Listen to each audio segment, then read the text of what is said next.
Welcome to Ecomm Cowboy. This is D2C's daily show where we believe advertising is awesome, ignorance is expensive, and the American dream is alive and well on the wild web. It is Friday, June 19th, 2026, in the year of our Lord. We're coming to you live and in living color from a beautiful yet undisclosed location hidden in the hills of Austin, Texas, the unofficial home of internet entrepreneurship. We're brought to you by AppLovin. We're brought to you by Proxima, Universal Ads, Rich Panel Intelligence, Northbeam, Seguno, Postscript, Rocked, Aftercell, and we got a jam-packed show for you today. AppLovin versus Meta, the one and only Roman Khan has some interesting deets for us. He is saying that the, quote, kids who are killing in this new era of e-commerce are long AppLovin and spending way more money there than you are.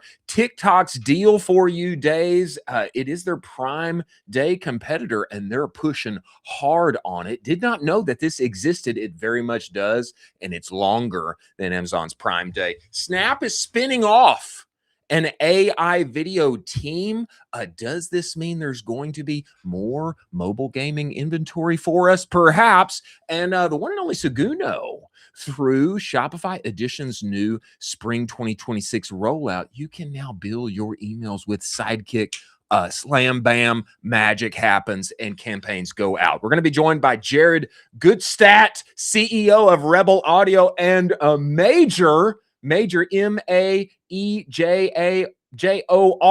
is besties with the one and only Justin Bieber, producer, creator extraordinaire. Also had Adweek's 2022 podcast of the year. He's going to be joining us this morning, in addition to Sam Nebel, co-founder of Goodwipes, Bill Rahm, co-founder of Baseball Lifestyle 101, and Rachel Nelson, founder and CEO of the Brandy app. As always, I am joined by my partner in crime, Colin Doherty. Get in here. One shot, Doherty. Let's go.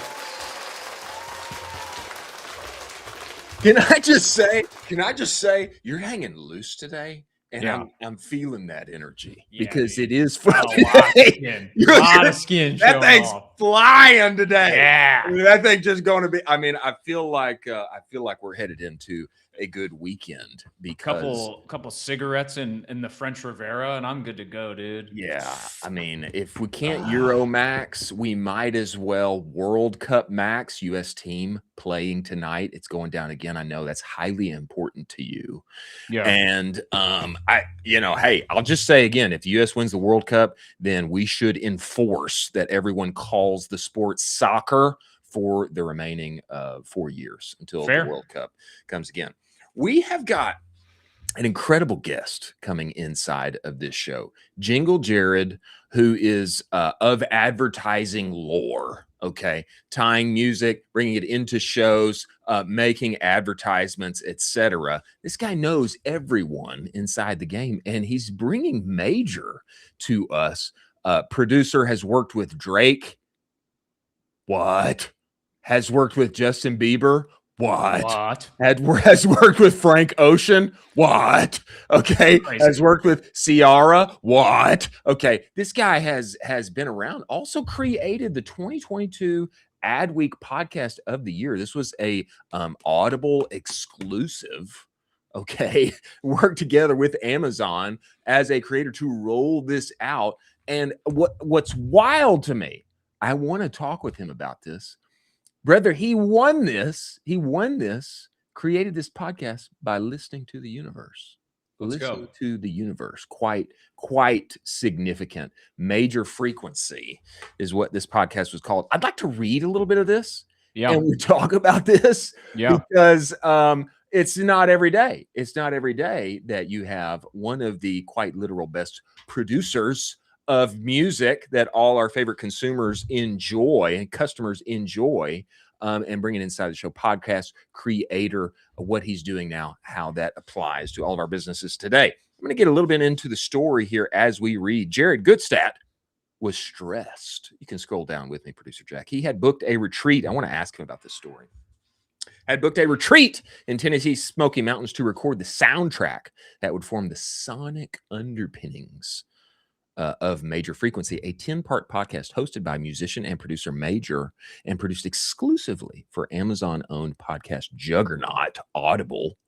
Crazy. Goodstep had to make sure the days away from his home base of Los Angeles were worth the investment in time and money. Major, a multi-platinum, music producer for artists like Justin Bieber and the host and co-creator of the titular podcast, had a different approach. Slow down, listen to the rain, which he decided to use as part of the sonic backdrop. And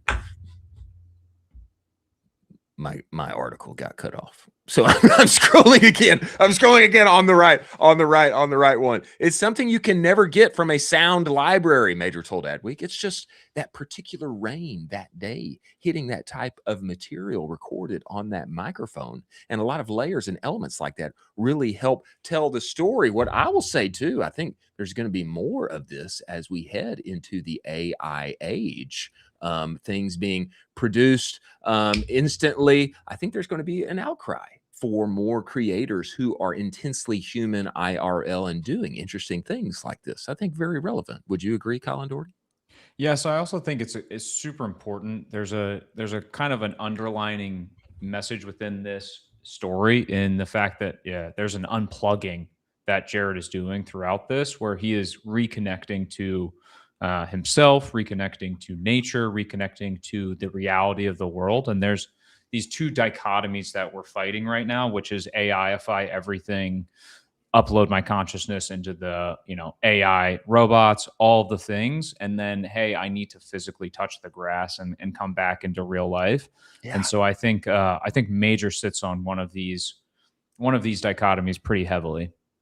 It's moments like these, continues the article, that define both the creative process and content of Major Frequency, Adweek's podcast of the year.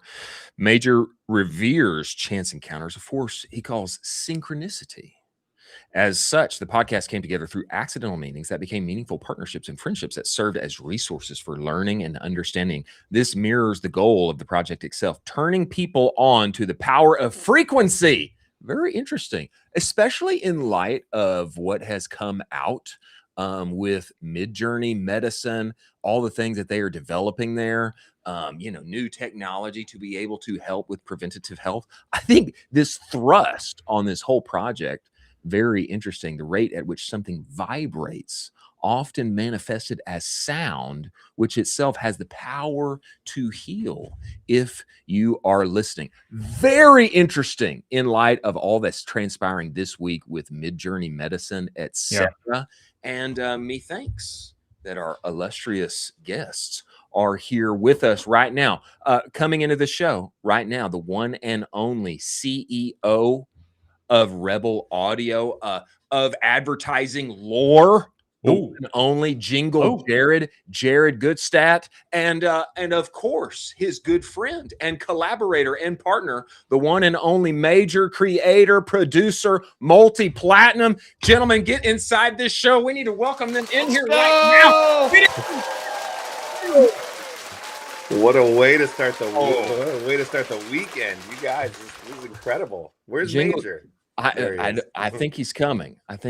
We can't see his video yet, but methinks that it will arrive. Jared, I'd love for you to start this out and just give us a little color on how this whole relationship of working together with Major formed in this incredibly unique project, award-winning project that came forth. I'd love to hear how this whole thing came together. So my most spiritually elevated relationship in the entire music industry came about in true Jingle Jared way, and one of the most like bizarre, juvenile, asinine ways. This is a true story, and Major, when we get him on here, can validate this. I had just gotten into my sort of like exit period where I had sold Jingle Punk, so I had a lot of free time on my hands. I was in a 5 that would turn into a 7-year earn out, which is basically they lock you down for 7 years. I went out a lot during that period. Yeah. And one night I thought I was just leaving Craig's where I go to dinner every night, and I got waved into a party. And because I was wearing a hat and some, flashy cowboy gear, they thought I was somebody that I wasn't. And I walked into a Kardashian birthday party, which is, if Whoa. you ever get a chance to walk into one of those, do it. And I literally, like, the most random series of events. I thought I was talking, and this is not a joke or me even making this up, just because I was a little drunk. I thought I was there was two people there that looked the exact same. One was Ruby Rose and one was Justin Bieber. I thought I was talking to Ruby Rose because they were both wearing gray hoodies. And I was like, oh, I'm the king of jingles. I'm the biggest jingle of all time. And he kept on trying to get a word in. And I thought I was just like flexing, chatting with somebody. And then everyone's like, oh my God, like, what is going on? So Major and Pooh Bear, the two main songwriters and best friends of Bieber, hopped in to sort of like help me realign the conversation. They're like, yeah, Jared, this is Justin Bieber. He makes music too. He makes big music. And then the next day, two friendships were born. With Pooh Bear, I went in one direction, doing like a lot of branded content for the UFC and Pro Bowl riding. I worked with Steven Tyler and Bob Dylan with him. On the other side, Major, who is big personality, you'll see he's hopping on in a minute, was basically going through his own journey on the music side. And I don't want to step on his story, but that turned into me learning about this sound frequency stuff as somebody who has been strictly very commercial as a creator my entire life. I never really thought about the healing aspects of what I do, or even just, misusing a cool gift that was given to me, which was the power of, making music. And oh, there he is. Major, I was talking about the night we met. Oh, we keep losing him. He's gone again. Uh-oh. I think this is really interesting, though, especially Jared. I lost you there for a second. Oh, you lost me. Do you got me back? No. How about now? I think we technical difficulties. We might have lost Jared too. But we can hear Jared, and I'll say he looks great in his cowboy hat. He looks great in his cowboy hat. What I'll say to you, Colin, I think this whole conversation with like frequencies, like preventative health, like alternative routes to take care of oneself, there's a lot of development in consumer on this right now. We had Sunflower Sobriety. We had him on last week talking about what they are doing app wise to help people use AI to benefit themselves. And I think that this is an interesting angle for content, for brands, for products. Now it seems like in 2026, and as things continue to evolve, and especially in light of the news with Midjourney medicine, it seems like there is more and more of this, and perhaps a brighter future for us on the health side because of it.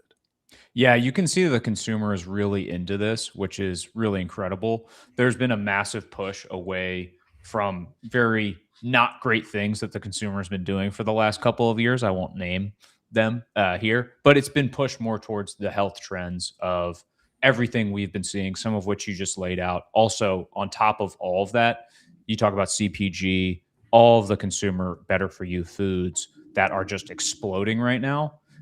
This is aligning directly in that. And you could see some great collaborations with some of those brands as well through this. Producer Jack, let's bring Jingle Jared back. Whoa. There we go. There we go. There we go. Major, welcome to the show, brother. We appreciate you making the time to join us. Absolutely. Thank you for having me. Of course, man. Jared was giving us background on how you guys met and worked on this frequency project together. Man, I'd love to hear about this. I mean, of course, you've worked with so many people. Man, you won awards for this project. Man, I'd love to get your perspective on developing this and helping people with it.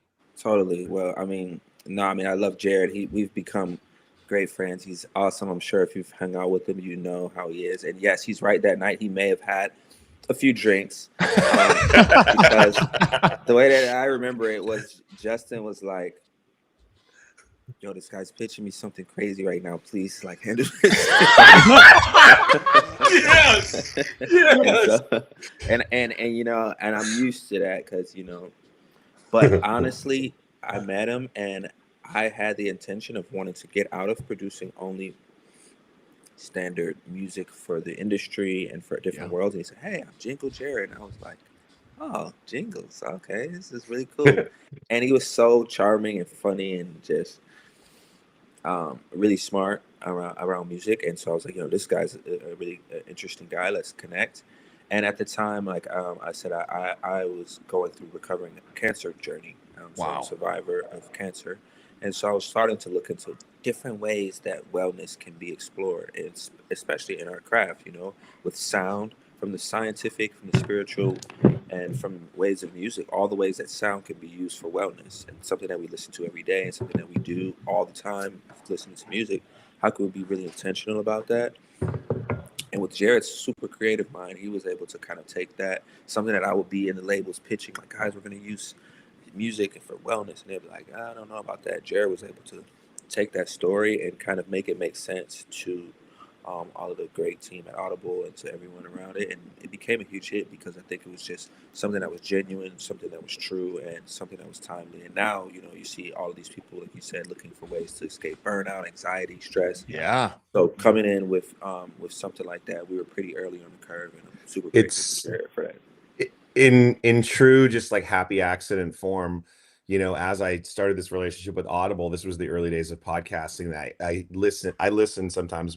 Obviously I talk a lot, but I overheard on one of their meetings that they said that wellness was going to be a big category they were going after, and the serendipity of Major going, I think it sounds crazy, but he's like, I think you can change people and the world through frequencies, which I learned that there is absolutely truth to that project, where it was a merging of two parts of my brain. Let's do some good stuff, but also let's figure out how to get paid to do it. Yeah. That ended up becoming one of the bigger visual embodiments of what could be done with podcasting. And Major just hit it out of the park. The actual podcast itself feels like a very rich book that you can revisit. It's evergreen, but we got the big billboards in New York and in LA on Sunset, which they typically reserve for like when presidents are writing books or like the most Wow. famous people in the world. And it was fun because as we, again, like I'm on the business side of things, Major is on the pure creator side, but he's also has a business mind. But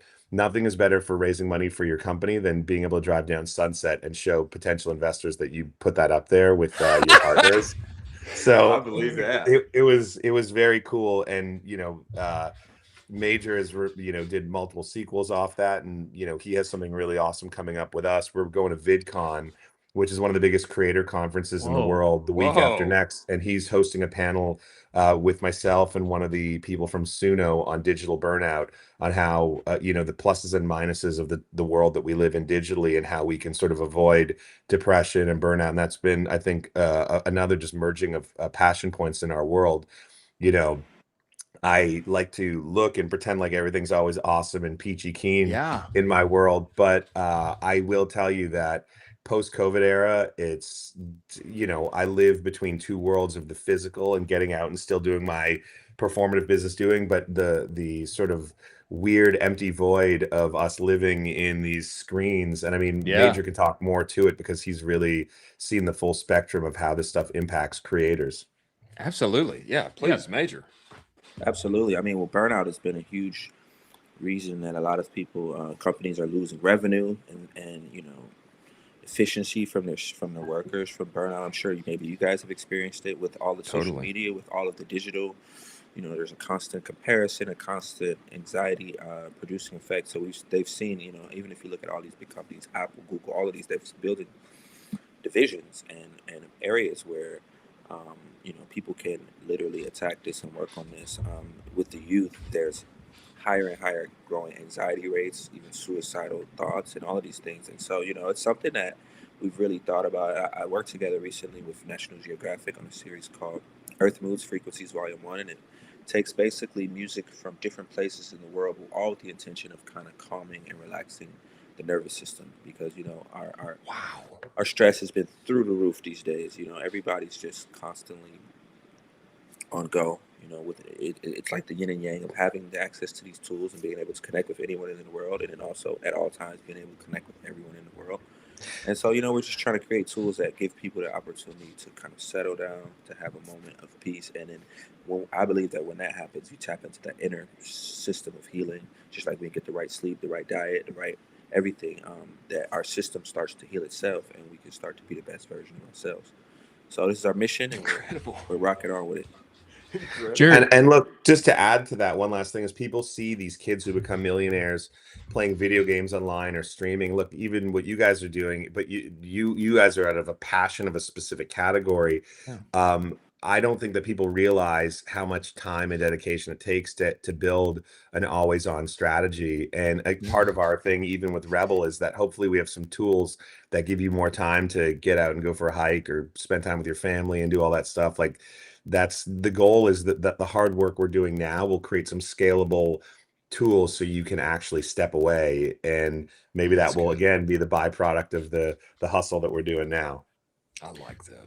Jared, I'd love for you to talk about your personal experience in dealing with kind of this healing frequency and going through kind of your before and after journey, potentially before leading towards, potential burnout or just exhaustion. And now you're going through this and you're on the other side a lot better for it. Honestly, like, again, I'm very open book with who I am and what I am, and I know that I'm a lot for people sometimes, but like when we recorded the first version of Major Frequency, we went up to Blackberry Farm, which is one of the most exotic places in America. If you just get a chance, you should look at it. It's in a rainforest in America. I didn't even know there were rainforests in America. And Major, I was there and I was like, "Ooh, we're gonna make so much money!" Like we're getting all excited to make this like commercial. And my body chemistry, my brain slowed down and changed just as a result of him recording music with us in different frequencies over a 4-day period. We did like a sound bath. That's a very un-Jared thing for me to do. I was weeping. I fell asleep and started snoring and ruined it for everybody. But like, it's real. Like, I mean, as someone who, I believe that a few things, there's magic in the world. And I used to not believe that, but I think money is magic. I think music is magic. And I think people are magic. And like, when you tap into the right frequencies of life, that's why we have people that some people are okay at what they do and some people are exceptional because they tap into a frequency or a magic of the universe, whether that is a Justin Bieber or a Beatles. Like at one point or another, they have the frequency that communicates with the whole world. And money, I've had this bizarre relationship with it where I'm like this old cowboy who makes and spends and up and down and all this stuff. But anytime I've needed it or wanted it, and I focus, it finds me. So it's like I used to take advantage, I think, of the gifts that were given to me, but spending time with Major and going through a firsthand proof of that these things do exist without him being preachy to me was kind of interesting. And again, Major knows most parts of my personality, the good, the bad, the otherwise. And like, it really was. And all the good things that happened as a result of doing a good thing, which was being successful, winning awards, educating people. It was actually I like talking about it. I have chills, to be honest. Wow. I mean, Chris, you want to go ahead? No, it's crazy. It's crazy. It is crazy. I feel like this this thing, Major, that you're describing. Yeah. I feel like it has such teeth to it, and we're seeing this trend of, hey, I've developed these incredible skills inside of my niche. Yeah. Now in 2026, I want to take that and utilize that to benefit myself and impact people in a really positive way. We're seeing this happen across the category in consumer, be it with AI apps, be it with like better for you products, be it, like having adaptogens in your tea and all kind of things. Like we're seeing this a lot, and I find this powerful. Your work with Justin Bieber, your work with Drake, and all of this, and creating these platinum, albums and such, and now having this desire. I want to take these skills that I have and help people heal and experience peace via frequency. I find this fascinating. No, thank you. I mean, I believe totally in kind of how you described it as like there's some teeth in there, and I call it the ripple effect. And I believe that every interaction, every encounter, kind of what Jared described as well, like everything kind of ripples out into eternity. So the way that we are here will affect how we treat the next people, how we experience the world, how we see things. And so, if we can keep putting out things, like Jared said, that are positive, that are good, creates that magic, creates that frequency, that resonance. Kind of like if you put two guitars in one space and you pluck one, the other one starts to vibrate at that same rate. So it's like resonance is constantly happening with people. Someone will say, oh, this person has a good vibe or a bad vibe, and so I think that if we can continue to put out intentions that are good, it ripples out and it really does affect everything. And now, like you just described, you're seeing it in different industries, different sectors. Everybody's wanting to be the best version of themselves. So I'm happy to be a part of that wave.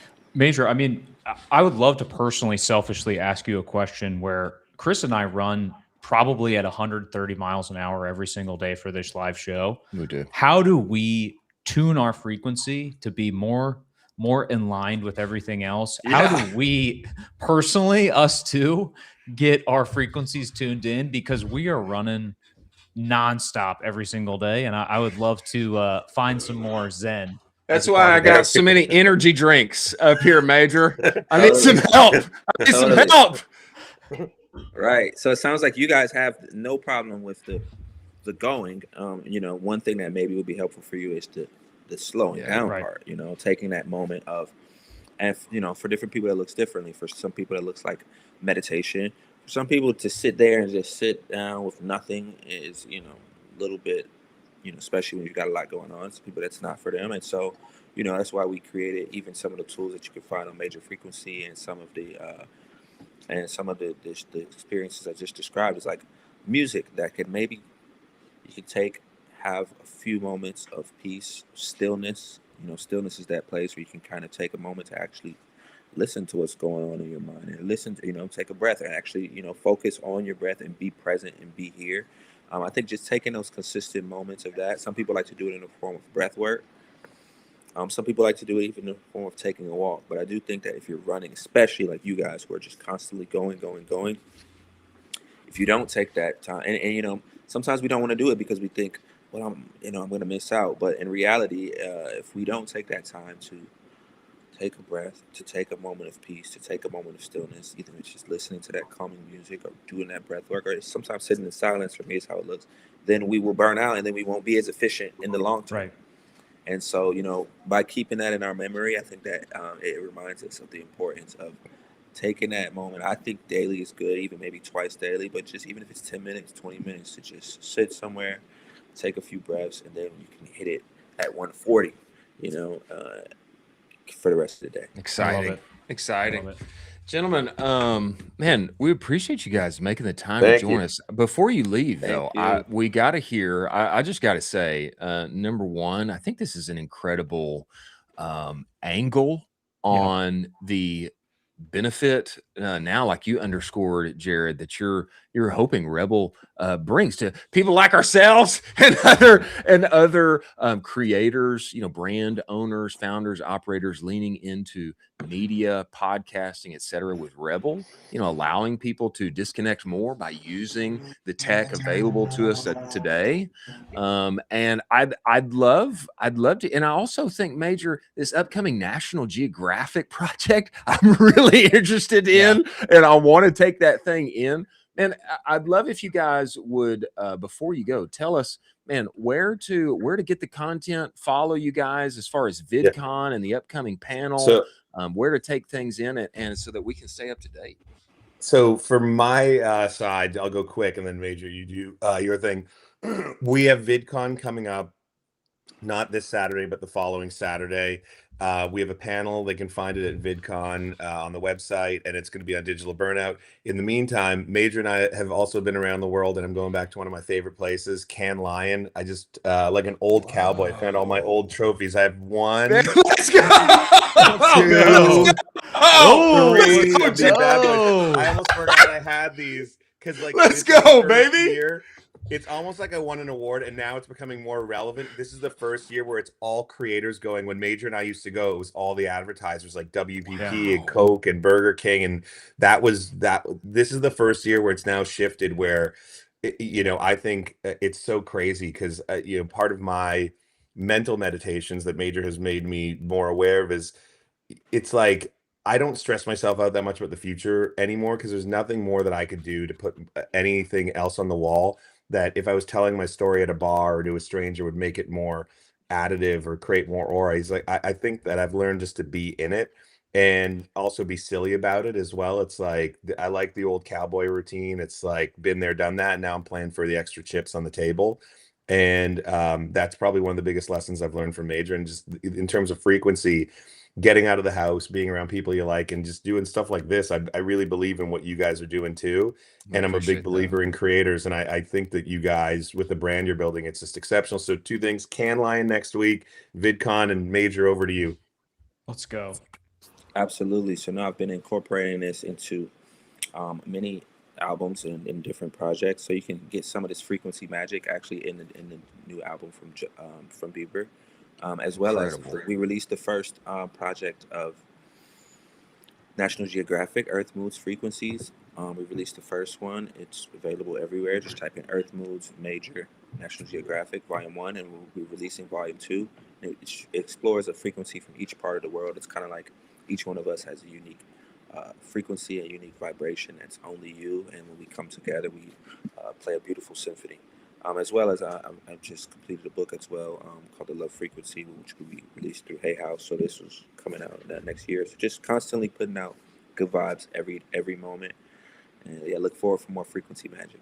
Incredible. Well, we're gonna Working be on tuned something in. big actually too with Rebel, where it's combining wellness and podcasting. So we're still putting the pieces together, but stay tuned for that world premiere. Absolutely. Whoa. Amen. Wow. Baby. Oh. Well, we're in on the world premiere. I mean, Yeah. we're down. We're down. ready. You let us know, and we're going to be tuned in, and we want to talk it, listen to it, watch go. it, all of the things. Gentlemen, we appreciate all that you're doing in our space to keep founders and the good people on planet Earth from burning out. Man, we look forward to having you back. We appreciate you joining us. Thank you. Thanks, Thank you, guys. guys. See you soon. Wow. Cheers.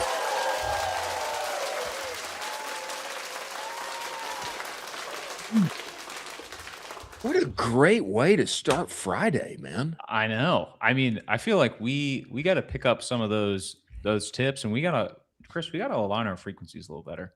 You know, We got to align our frequencies, man. I'm looking up this National Geographic product right now. Project Also right wild. now.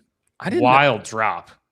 you But know? yeah, wild drop. Project number 1 out. Project number 2 coming. Yeah, Yeah. I found it. I found it right here. There we go. Like it just dropped. It just dropped. That's crazy. March, Yeah. April, and the book, and now Major and Jingle Jared getting together again to do something that's about to drop world premiere on Rebel. Crazy tease on the pod as well. Crazy tease. Wow. Also wild that he kind of sprinkled in the fact that he's just working some of this frequency magic into J Beep's album. Pretty unbelievable. Which no wonder we like it so much. Exactly. No wonder we like it so much. Exactly. Incredible drop on the show. Incredible. Incredible, man. What a great way to start Friday. Moving forward, ladies and gentlemen, to stories of the day. We might get one. We might get one in because we got some more incredible guests coming up. Actually, we've got the one and only Sam Nebel of Goodwipes coming in here. Co-founder. Coming in here hot. Yeah. Co-founder of Goodwipes. Before he comes, ladies and gentlemen, let us talk about Seguno. Seguno is the only marketing suite that lives entirely inside of Shopify. What's that mean, Chris? It means your emails, your banners, your reviews, they're all there where you already work and play every day. And it means you don't have to cede your trust to big email and their over-attributed data. With Seguno, your Shopify data is your email data. This is why it's email 3.0. This is why it won the 2024 Shopify Build App of the Year. Okay, one-click automations, actual humans that can help you, built for lean teams with big aspirations. Go and get the advanced Shopify segmentation playbook at the URL scrolling across the screen. They'll give you a free trial of the platform, should you so desire, and you should tell them Kyle and I sent you. They will extend it to 30 days. Many thanks for Seguno being part of this show. Of note here also, and we'll cover it later in the show, you can now build your Seguno emails with Sidekick. You just Crazy. because of the additions update, you just talk to Sidekick, beep, beep, Yeah. beep, boop, boop, boop, and it builds your email campaign for you right there and then in front of you. We've got a video on it. Yeah. Is that how you talk to Sidekick? That's how I talk. Yeah. Beep, beep, boop, boop, boop, boop. Beep, beep, boop. Seriously? Actually? You're just Beep, talking beep, us. Boop, boop. Why don't we just show it now? Let's show Let's it do now. it. Let's hit it. We're talking about it now. Bring this up for us, producer Jack. I'd like to just play. We've got a video here. I'll read. Scroll down for us and play this video because I want people to see the action. I don't think this has volume, but people can see what I'm talking about as I read here. This tweet came from the one and only Chris Geis yesterday.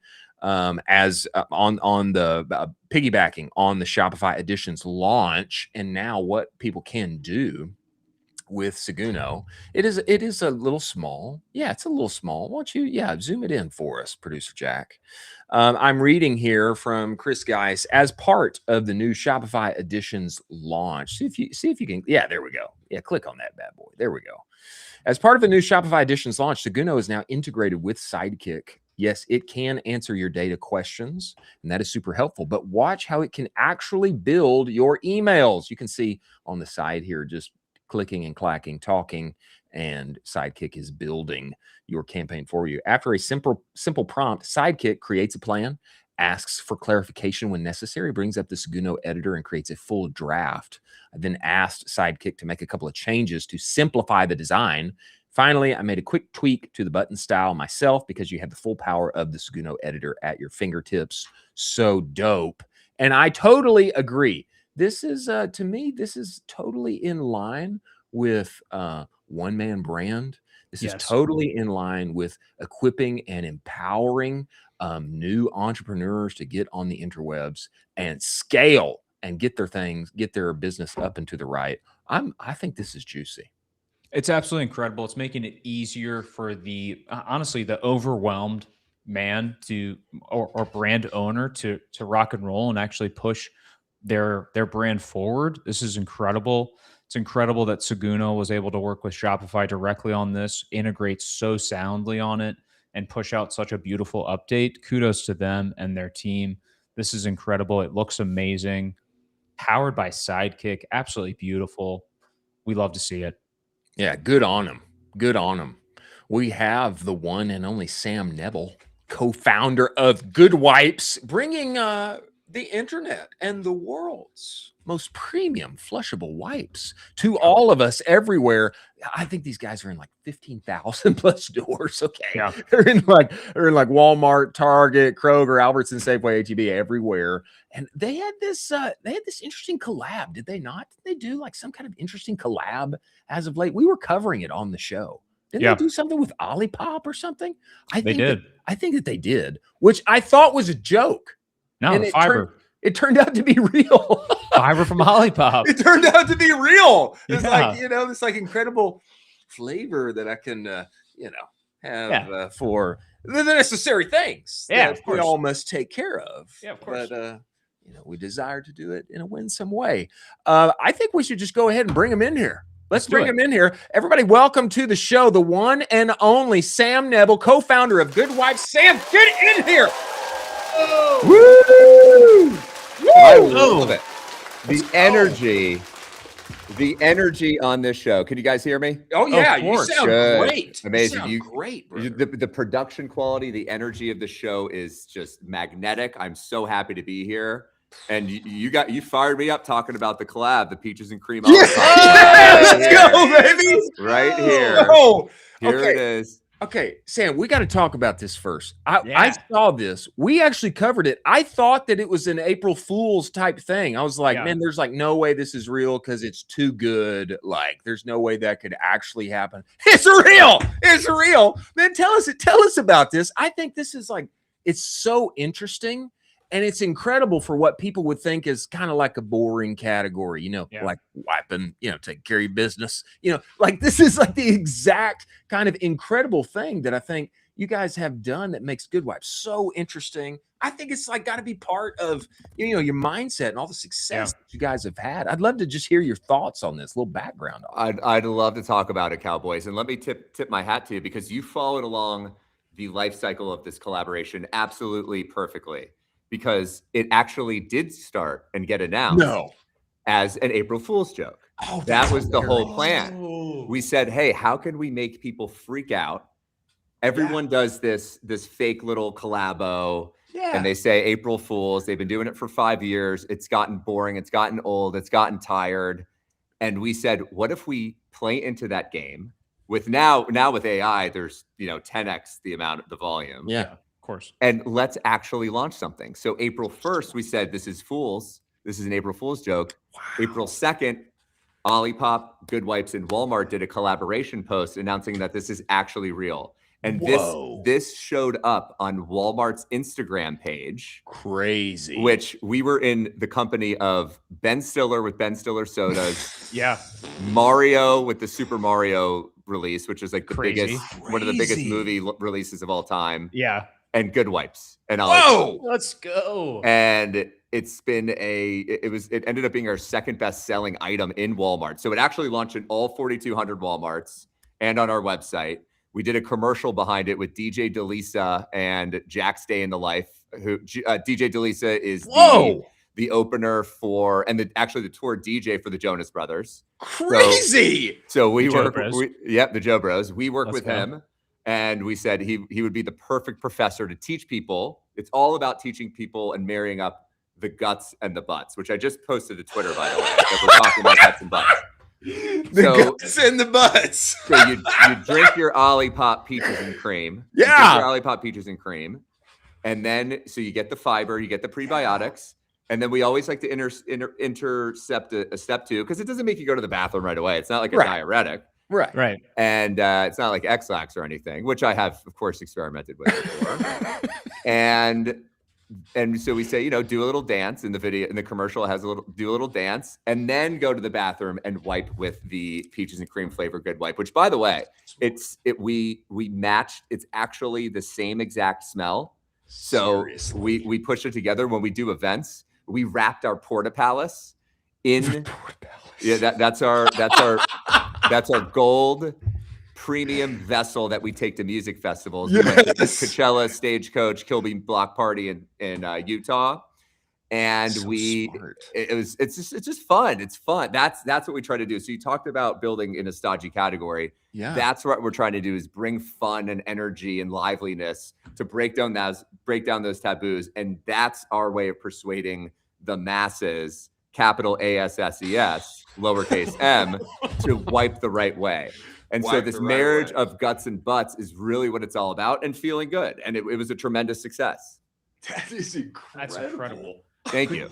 I appreciate it. I'm glad you guys like it. What a campaign. That's phenomenal, man. It was a game-changing campaign for us, all developed internally and in partnership with Olipop.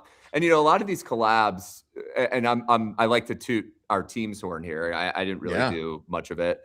What you see with a lot of collabs that we wanted to do differently is it feels like it's just one shot in the dark. It's one Instagram post or maybe two, and then it just disappears. It's online. It's a little lipstick with whatever, a napkin. I don't know. I'm just looking at what's around me. And then it disappears. We said, no, let's actually stretch the life cycle of this, because we think it's really powerful. We got end caps in Walmart. Walmart really got behind it. And if you have all brands kind of partnering, or they saw our team stepping up and saying, hey, we're going to do this, and this, it caused these brands, Walmart obviously bigger than us, Olipop obviously bigger than us, to say, hey, we're going to step up and push this too. So it's really this different approach to collaborations and partnerships that allowed this to flourish and become a 7-figure item in Walmart for us. Drastic. Sam, have you always had this different approach to collaborations? Because I feel like this is super unique. Are you guys always trying to have kind of these moonshots, maybe once a quarter or once a year, where it's like, hey, we don't know if this is going to work, but we're going to try our absolute best to hit a grand slam with this? Yeah, I mean, look, you never know how it's going to turn out. I think we all had pretty strong conviction around it. But when you realize that if you're putting that much dedication, commitment, and effort and energy into something, it's bound to succeed, right? And that's why we wanted to say, hey, let's go for, whether it's a moonshot or a home run, or just say, hey, let's hit a bunch of singles with this. It stacks up, rather than saying, hey, let's half-ass it, just throw it on Instagram, see how it goes. It really built a lot of brand equity for us. And like I said, you could see it reflected in the sales numbers. You could see it reflected in the brands that now reach out to us for partnerships. We may have another one coming around in Q3 that might blow the roof off. Yeah, hold on to your hats, boys. Strap in. Yeah. Yeah. We might. I'm not committing. Okay. Yeah. All right. Well, let's just go ahead and get this out of the way. If it does materialize, then I think we need to have Sam back. And we need to talk about this, because this kind of interestingness in 2026, especially in I would just consider it, like you said, like a kind of a stodgy category. A giant TAM, huge. Everybody's got a rear end. Okay, everybody's got a rear end. All right. Everybody wants that experience to be as pleasant as possible. That's right. It's like, how do you stand out there? And let's just go big. Let's show up with the Porta Palace, number one, incredible. Yeah. Let's show up at Coachella. Let's bring in Olipop, the guts and the butts. And man, this is like I just feel like this is so inventive. I whenever I buy these things, we've got like wipes all around. It's kind of like, man, you always got to check, can I actually flush it? That's a big problem. But what makes me love you guys is this whole thing that you've just like detailed for us. Hey, we're teasing this, we're doing it with that, we're showing up to the festival. Like, I feel like there's playbook here, Sam. Like this makes so much sense. Yeah, no, I appreciate that. And not only is, you said number one, it's number one really good in the Porta Palace. Actually, number two is so amazing in the Porta Palace. Really would love to invite to the next event that we're gonna do it. Yeah, you have to. And really, you could do the podcast from the Porta Palace too. We will live stream. We're gonna live stream from the event. Let's do it. And we'll go inside the Porta Palace. Maybe we'll do the whole show inside the Porta Palace. That's fair. Who knows? It's big, it's cold, it's premium, it's nice. There's music playing in the background. It is the apex porta potty experience that you could ever have. Yeah, it's really fun, guys. It's really fun. Wild, man. Yeah, we'd love to have you on. Wow, that's incredible. Could you kind of talk to us about how you nurture this culture at your company for them to be comfortable going through this type of, I would say, like, incredible marketing, incredible thought around all of this? I mean, these are really outside of the box, but how do you nurture that at your company to make sure that you guys are constantly innovating?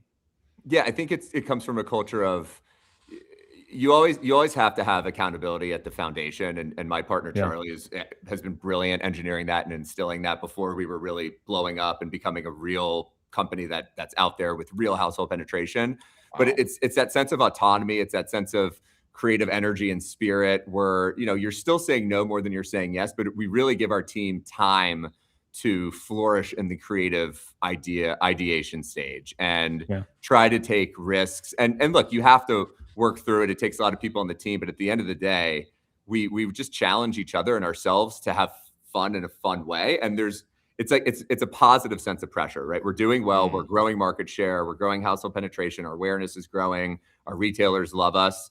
And so it gives us that opportunity to say, hey, let's take risks. We don't even view them as massive risks. We just view them as, let's find something that we could sink our teeth into, go 150%. And that is the playbook that you're talking about, Cowboy. That has been really fun for us, which is, hey, we're going to do fewer things, but we're going to go all the way, full detail, creative, like run it through the entire creative pipeline, make it really beautiful. And that has allowed us to hack the memorability of the experience. And it also that culture comes from hiring right people who have a sense of quantity, have a sense of not perfectionism, but really high bar, high standard of excellence. And when you see excellence around you, it levels everyone else up to say, oh, that's how we're going to do it. Then we're going to bring this level of attention and detail to what I'm doing. So it just cascades and reverberates across the organization. Oh, I dig it. I dig that so much. Yeah. Tell me this, Sam. I feel like there's got to be a ton of operators, founders. They're listening right now. They're thinking like, golly, like I want Walmart to love me as much as they love Sam. Yeah. So much so that they put me, on the IG page right next to Mario. Yeah. So I know that they want that, but there's got to be even more who are saying like, man, 15,000 doors, like all those doors. Like, I just want to get in some doors. Sure. We just gotten our first 200. Yeah. Man, I would love to, just peel it back a little bit. For sure. Man, help founders. Maybe they just raised, we had like Frozen One on here. They're doing something really interesting with protein ice cream, and they're breaking into a number of doors now. And man, they're all of them. They can remember where they are. But man, talk to founders and operators like that who are trying to break in more. Yeah. Man, from a buyer's perspective, what do they care about that a lot of times on our side, on the brand side, we might get wrong? Like, how do we thread that needle and make them love us and get more exposure that way? For sure. Well, look, as an emerging brand, whether you're, you could be Goodwipes size, you could be just breaking in, and let's say we're, middle of the pack, 8 figures, right? Or you could be Olipop size. You're still always going to be smaller than the legacy brands. So what I mean is Olipop is going to be smaller than Coca-Cola, right? They're big. I mean, they're $600 million plus company, but they still don't sell as much volume as Coke. Yeah. We're growing. We're adding more growth than any other flushable wipe brand. We're obviously adding more growth than toilet paper. Toilet paper is actually declining in growth, but we're still smaller than the toilet paper companies. Yeah. And so the method that we started out with, which we still utilize today, and there's a number of other strategies. I should just say relational building, authentic relational building is real. Relationship building is really what it is. For us, we always wanted to come with that Midas touch white glove approach. Even before we were on that, weird for the retailer at first to be like, you're not even in here, but why you're acting like the category manager? You're giving me all this information. You're sharing the trends. You're talking about the category. You're not just trying to sell me on your 2 SKUs to get in. And we really went that way with a holistic approach and saying, hey, we want to be partners with you in the long term. And that allowed them to kind of break down and reduce the perceived level of risk at where they would say, these guys really, this team really knows their stuff. They're clearly working hard. They're sharing this information. They actually want to be partners. They're not trying to just get their items and then, go run to Target and Walmart. Yeah. It really was a holistic approach. And we want every customer to feel like we're treating them the exact same way. And that's the level of effort we give. So our head of sales, Tom, we call him the Sage. Let's go. He was getting meetings with. He's getting meetings. We say like he gets meetings that he shouldn't be getting. Like we get meetings with Target, Walmart, off cycle, and not only is he going to Bentonville, 4 to 6 times a year, maybe more, and Minneapolis 4 times a year, but he's going to all of our regional. He goes to see him in person, and so that's the white glove approach that we still maintain and has allowed us to grow. And so now some of those retailers who 4 to 6 years ago took us in for the first time now look at us as the category manager, the category leader. And a handful of those retailers were actually the #1 selling flushable wipe, bigger than Kimberly-Clark, bigger than private label in a handful of these retailers. And so it's all stemmed. Obviously you have to have demand and really build your velocity. So that is having a good but chips is really what made it for us. And it was all just being true to who we are, just being good people, good and fun, right? It's really, it's kind of simple and caring about what we do and caring about them. It's care. I love it. Yeah. Sam, I mean, you have been in this industry for a while now. What are you excited about trend-wise in 2026? And then what are you kind of ignoring that you think is also a distraction, that you think maybe a lot of founders are kind of following this shiny object, but there are some through trends that you're following, the team is following that you actually want to, activate on? Yeah, I think what I'm really excited about just from all is I think I got pessimistic about the entire, not from the acquisition sense over the past few years, but there was a lot of fear mongering about the economy and what's happening. Yeah. But guess what? Sure. The economy's been good and bad at the same time for the past, I don't know, since COVID, so 6-7 years. Yeah. And it's like, what are you going to do? But what has been really remarkable to me is seeing still the level of innovation when I truly, and shame on me, I truly thought it was done. I thought every category had been out innovated. Like there's nowhere left to go. Wow. And now you're seeing premium hot dogs. You're seeing you're seeing new beverages. When you think, is there any more room for beverages in the marketplace? Right. And then there's more. And then, I go and have a leisure hydration and I'm saying to myself, this is fire. This lemonade, like this is really good. Yeah, I'm going to make room for this. Right. So I think there's a lot to be excited about with CPG. And I think founders have a lot of opportunity to utilize, functions and selling stacks. I think that's a double-edged sword. You can get carried away with it. You really have to pay attention to what consumers are actually buying. Content life cycles are so much faster. Innovation life cycles are so much faster. So I think it's easy to get caught up in that trap. But I think if you just really continue to root yourself in the fundamentals, the 4 Ps, product, packaging, promotions, placement, and just hit that right, you can at least set yourself up as you stack on more of the compounding, what seems sexy, right? The social media, the TikTok, all those sorts of things, which are really hard to build. The other watch out I would actually say is what I think is a shiny object that I like to rail on, and I'm grateful to have the platform to finally do it. Here on Ecomm. Yes. I have this love-hate relationship with the creator economy and creators. Yeah. I think it truly is the wild west of all marketplaces in the entire world. People are charging insane amounts for absolutely nothing, but there's still the plus side to it. And so what we've done at Goodwipes, and I really think is important to do, is to not get sucked into the hype cycle of this influencer or that influencer. Be ready to be prepared to partner with culture or relevance. But there are truly people that think they're Kevin Hart and Julia Roberts, and it's like, and Brad Pitt. It's like, dude, you literally just started posting on Instagram a month ago.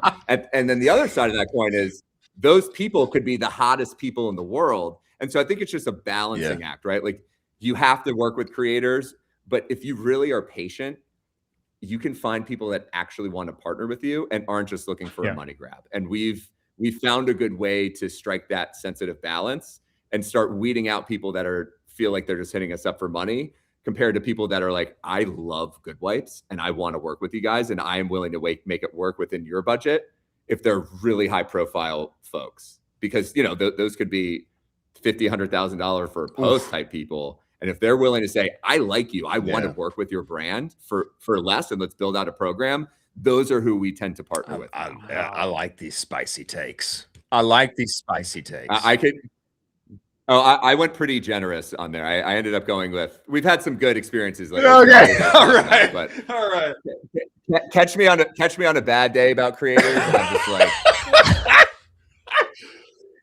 man, like y'all are crazy. This is an interesting thing. Crazy. This is an interesting thing, Sam, because CPG, it's just such a hard deal to do. And it's crazy to me, but I totally agree with you. It seems like all the innovation still comes inside CPG. It's just everywhere. All the inventiveness is there. Yeah. And you got to find ways to get distribution and views and such. And creators is one of these ways, it seems, anymore. We've had several people on who now actually Lauren from Pebble, she talked with us about how they just find all these moms everywhere who are, they're posting for a few bucks per video and they're putting out 1,000 per month, and I mean, there are ways, to still get distribution inside of this thing.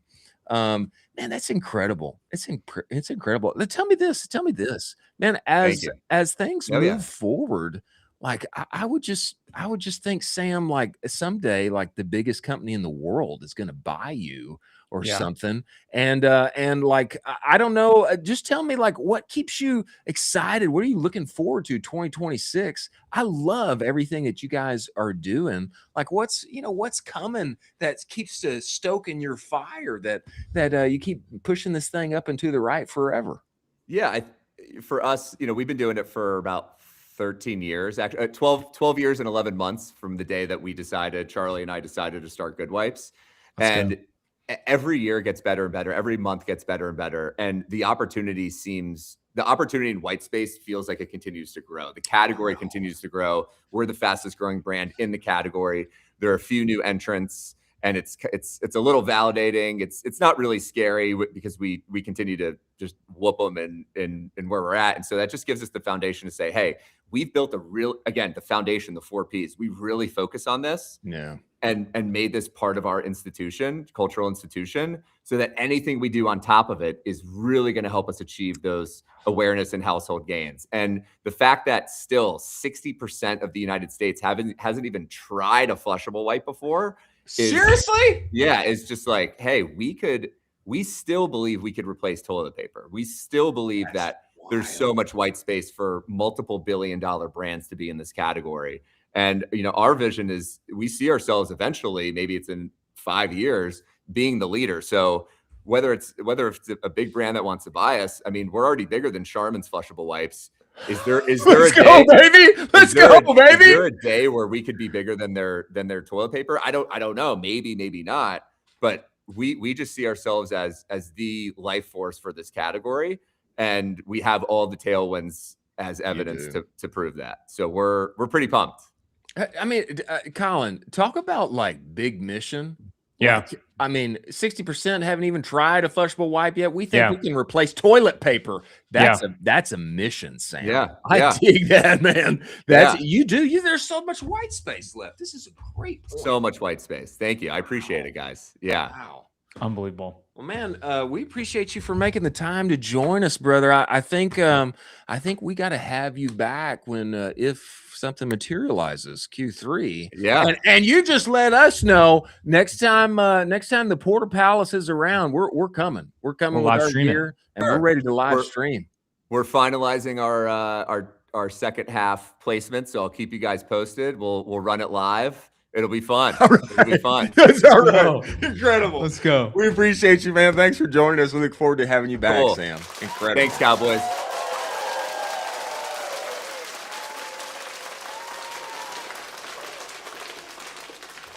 What a Friday, man.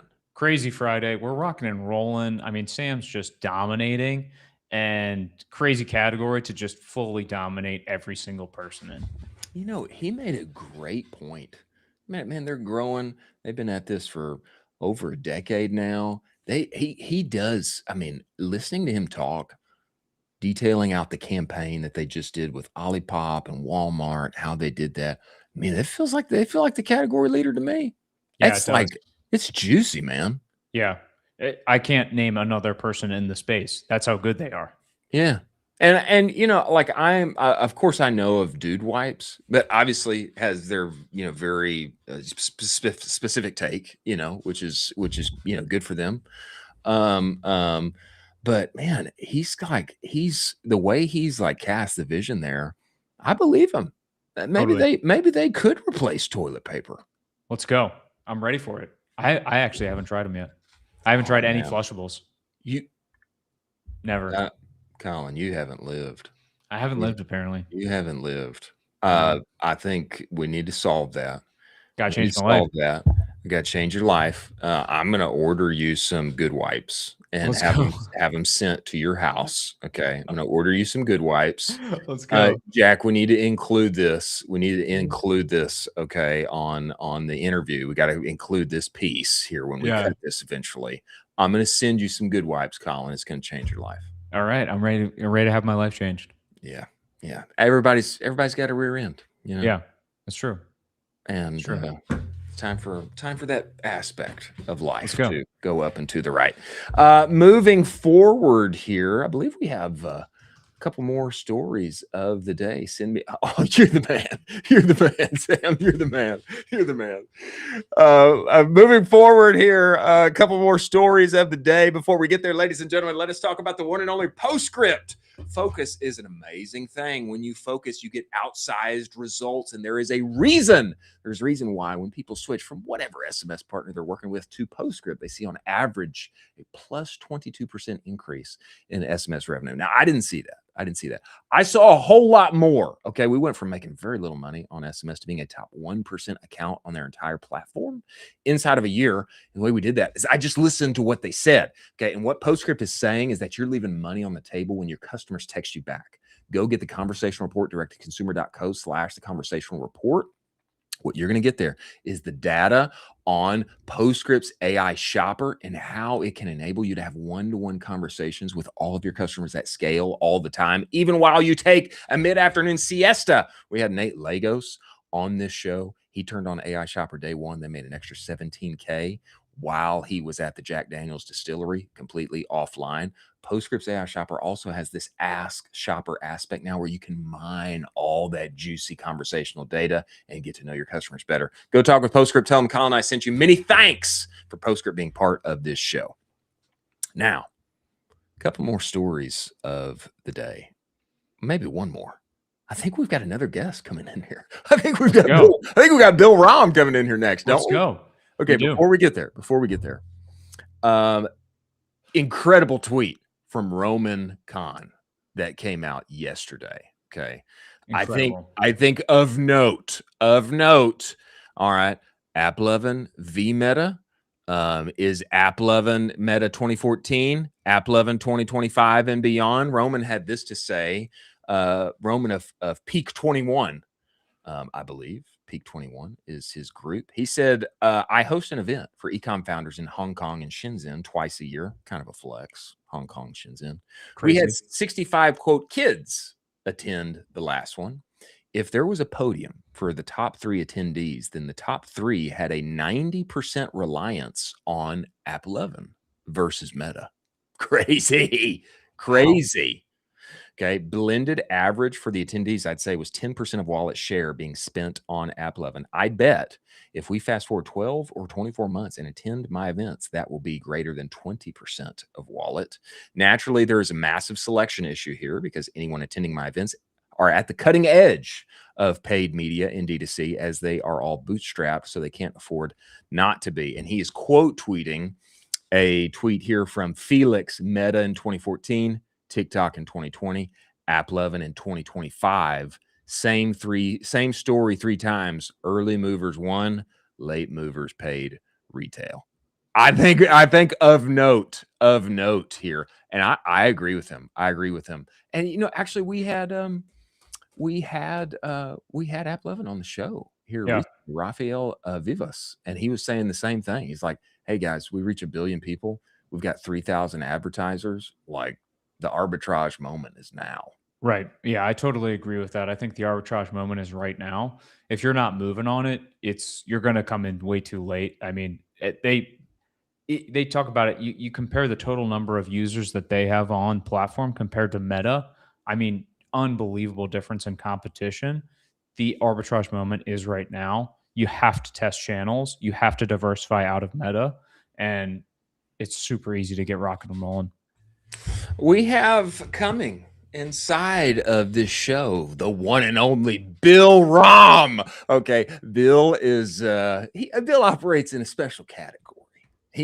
A category that is near and dear to my heart. He is co-founder and chief strategy officer at Baseball Lifestyle 101, which has an incredible story of starting as an Instagram account, a theme page many years ago, and then building, posting every day, 1 post a day, 3 posts a day, more, developing products, eventually going kaboom.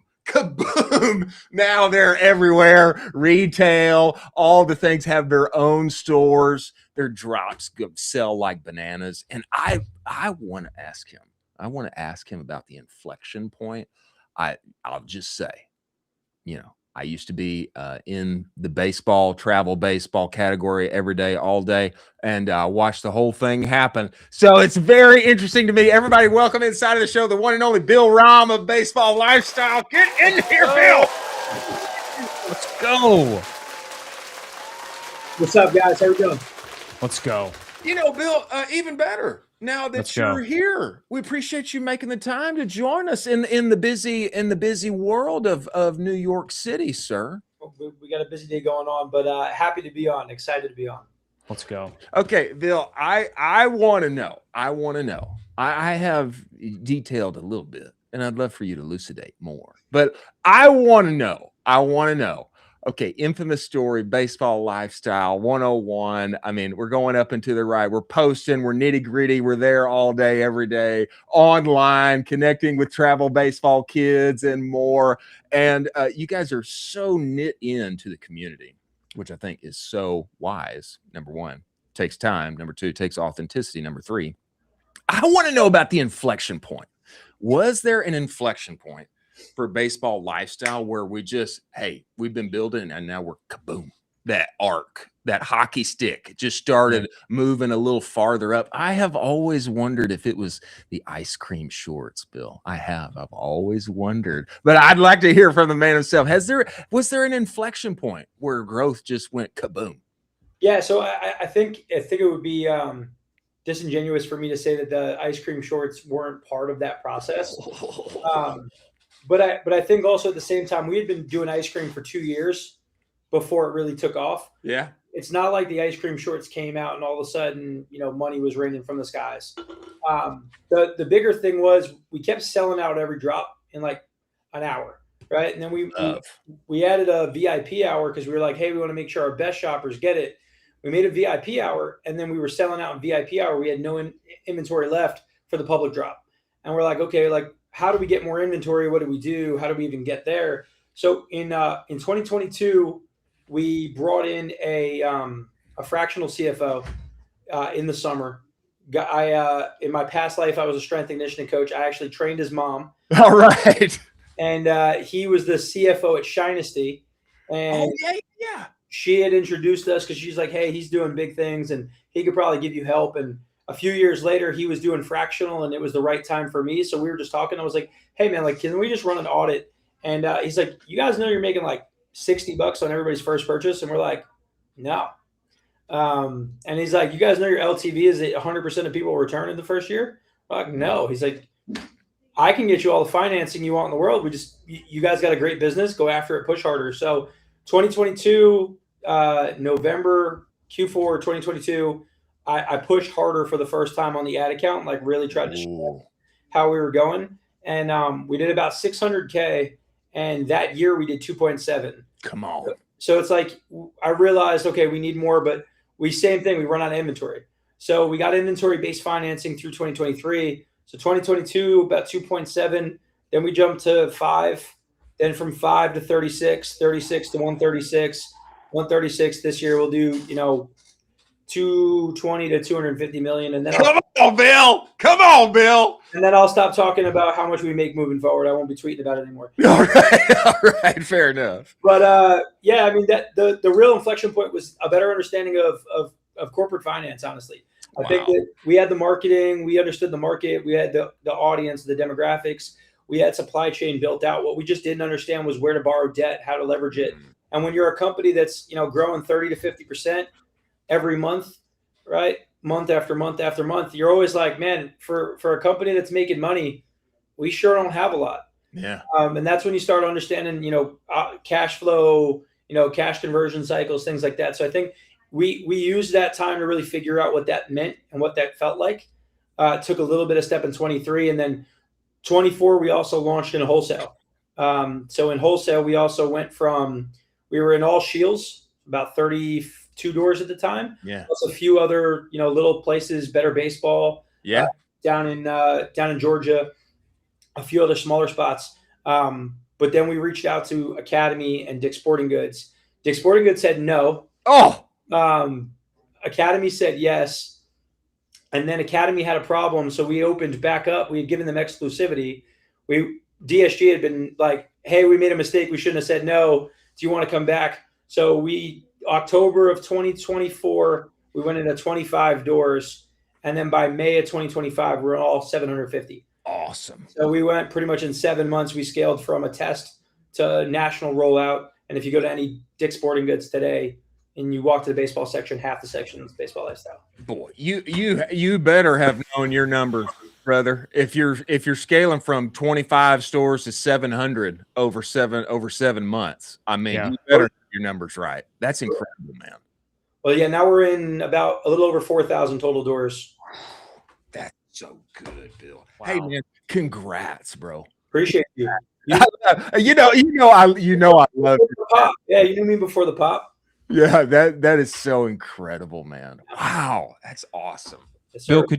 could you talk to us a little bit? There's been rumors about your repeat purchase rate, how it's pretty substantially high, like enormously high for apparel. What is that kind of driver? I mean, it's been rumored that it's 50 plus. You can confirm nor deny it, Yeah. but that's pretty bananas for apparel. How do you do that where competitors can't easily copy that? Yeah, our 12-month RPR is over 50%. That's juicy. Crazy. That's crazy. And then on any given day, our repeat customer rate is about 70%. So that's on new customer cohorts, right? So new customer cohorts over 50% in 12 months. So again, why I think like if you've never worn baseball lifestyle, the quality will surprise you. Mm-hmm. And I think that parents, the first time a lot of things we hear is like, hey, it's a $50 pair of shorts and I got a kid and they're going to get them dirty and they're going to do this. And we have parents who've had the same pair of shorts for 2.5 years now. Yeah. And if you bought a brand new pair, they look almost identical. And I think for parents, it's like my kid could wear it every week, wash it every week for 100 plus washes, and it looks the same. It feels the same, not breaking down. So our quality, we keep saying, how do we make it even better, even better, even better, without raising our prices? Which the scale has allowed us to then lower our costs. And keep our pricing where it is. So we're also not even the highest priced in the market of our competitors. So we have a better product than they have, and we cost less than they have. And we're just leveraging into that by not raising prices, but by, again, continuing to create better experiences and make people evangelists for the brand. Wow. Bill, I want to comment on this. And I think everything that you said is totally true, but I just want to add this. What I would say is that, man, you and Josh, I think you are wired in to the pulse of travel baseball and those kids and those parents. I mean, it's like you are one, and you know what's going on with them. And the great thing about travel baseball parents, for those who don't know, my next door neighbor, great example. Man, they love their kids and they want their kids to do the best and have the best. And a lot of times what that means is like expensive equipment, and it bleeds into, having the shorts that they want. And, they got the right swag, they got the right bag, all of this. And it spells LOVE is what it spells. It spells love. Mm-hmm. And I think a big piece of this incredible repeat purchase rate that you guys have, I think a big piece of it is you and Josh being wired into the community, knowing what they love, focusing on that, 12 to 10, 12, 14-year-old boy and beyond, and knowing like what they want, what they're into. I think this is a big piece of this.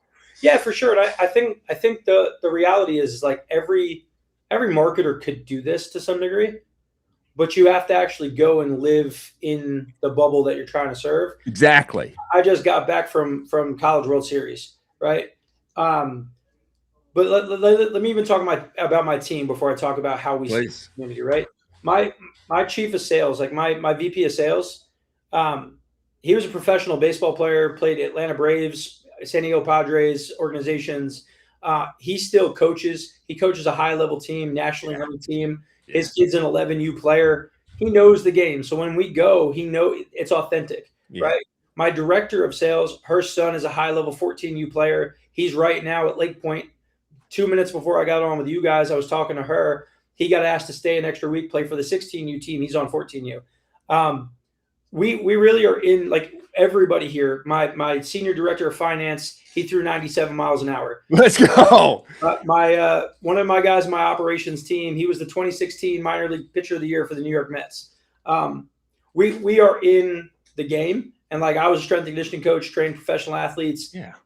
I had, I still have players who were playing in the minor leagues, professional leagues that I got to work with. So we know the game, and Josh was one of my athletes, right? I was his coach. Exactly. So when you talk about the authenticity, like, yes, we live that. But I think that what's allowed us to stay is like, we've been doing this since Josh is 15 years old and he's 28 now, right? So 13 years later, how do we still know what a 15-year-old boy wants to see.